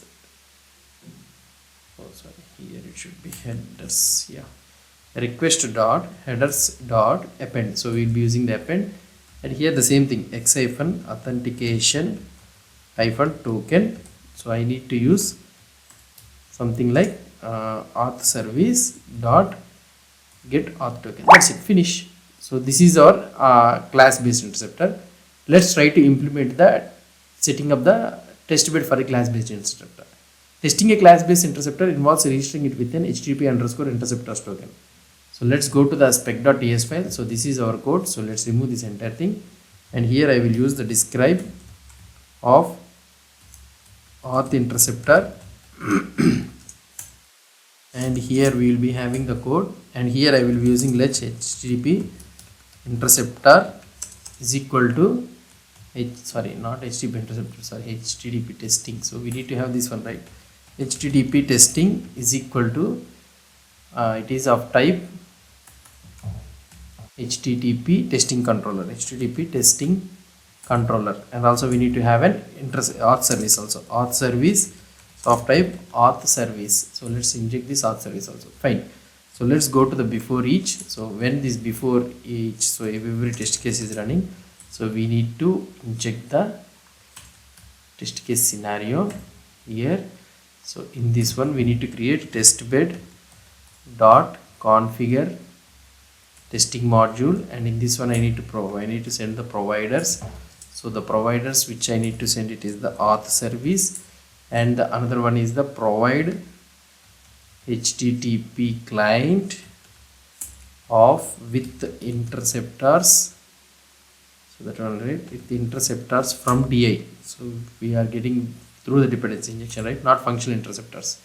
And here also you need to add provide HTTP client, and also last one you need to provide provide here HTTP underscore interceptors, and here you need to use class,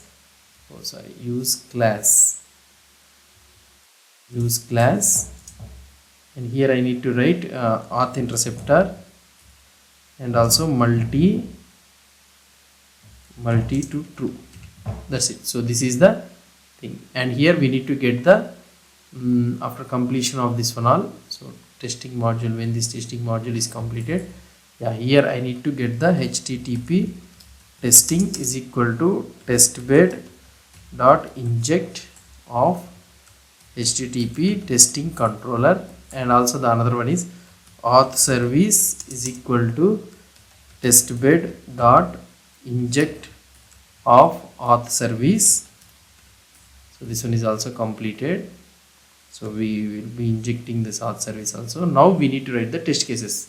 So how can we write the test cases for this one? So first one is it should add an authentication token. So this is our and here I will write that. So first of all we need to spy. So here constant test token is equal to test token. So we are getting the test token, and here I will be using spy on of auth service, and I need to spy the get auth token, and here I can write dot end dot return value of the test token. So that's it. So now here we need to make a request. So here I will try to make a request by injecting the HTTP client, and I will try to make a request. So here I will make a request, and I will subscribe to this one. So here what we need to do, so first we need to check the request that only the one request has been made or not. So here HTTP testing dot expect one of /API/config. Okay, this one is done, and here you can do expect. So that we need to check the request address. So I will copy and paste in the code. Previously I have it with me. So here I am expecting the address at X authentication token. So here this should be small only. Okay, why? Because we are having the X authentication token as small, and test token. So this is also done. So now what I will try to do, here I will use the request dot flush off like this. So now I am sending the response. That's it. So now we have used the HTTP interceptor to register the interceptor. So here we have used the HTTP underscore interceptor, and we have used the HTTP testing controller to ensure the token is added correctly. So this is all about the concept. So best practices for testing the interceptors is test interceptors in isolation to avoid unintended interactions. Mock dependent services like auth service, it's test specific implementation. Always clean up pending HTTP requests in your test using HTTP testing controller. So that's it guys about this one. That's how you will create and test the HTTP interceptors in Angular 19 or Angular 18, whatever it may be. So remember that interceptors are powerful tools for handling the global HTTP logic. So if you found this video helpful, give it a like, share it with your fellow developers or with your fellow colleagues or something like that, friends, and subscribe for more Angular content. So see you next time. So if you have any doubts or any suggestions, please post the comments below to this video.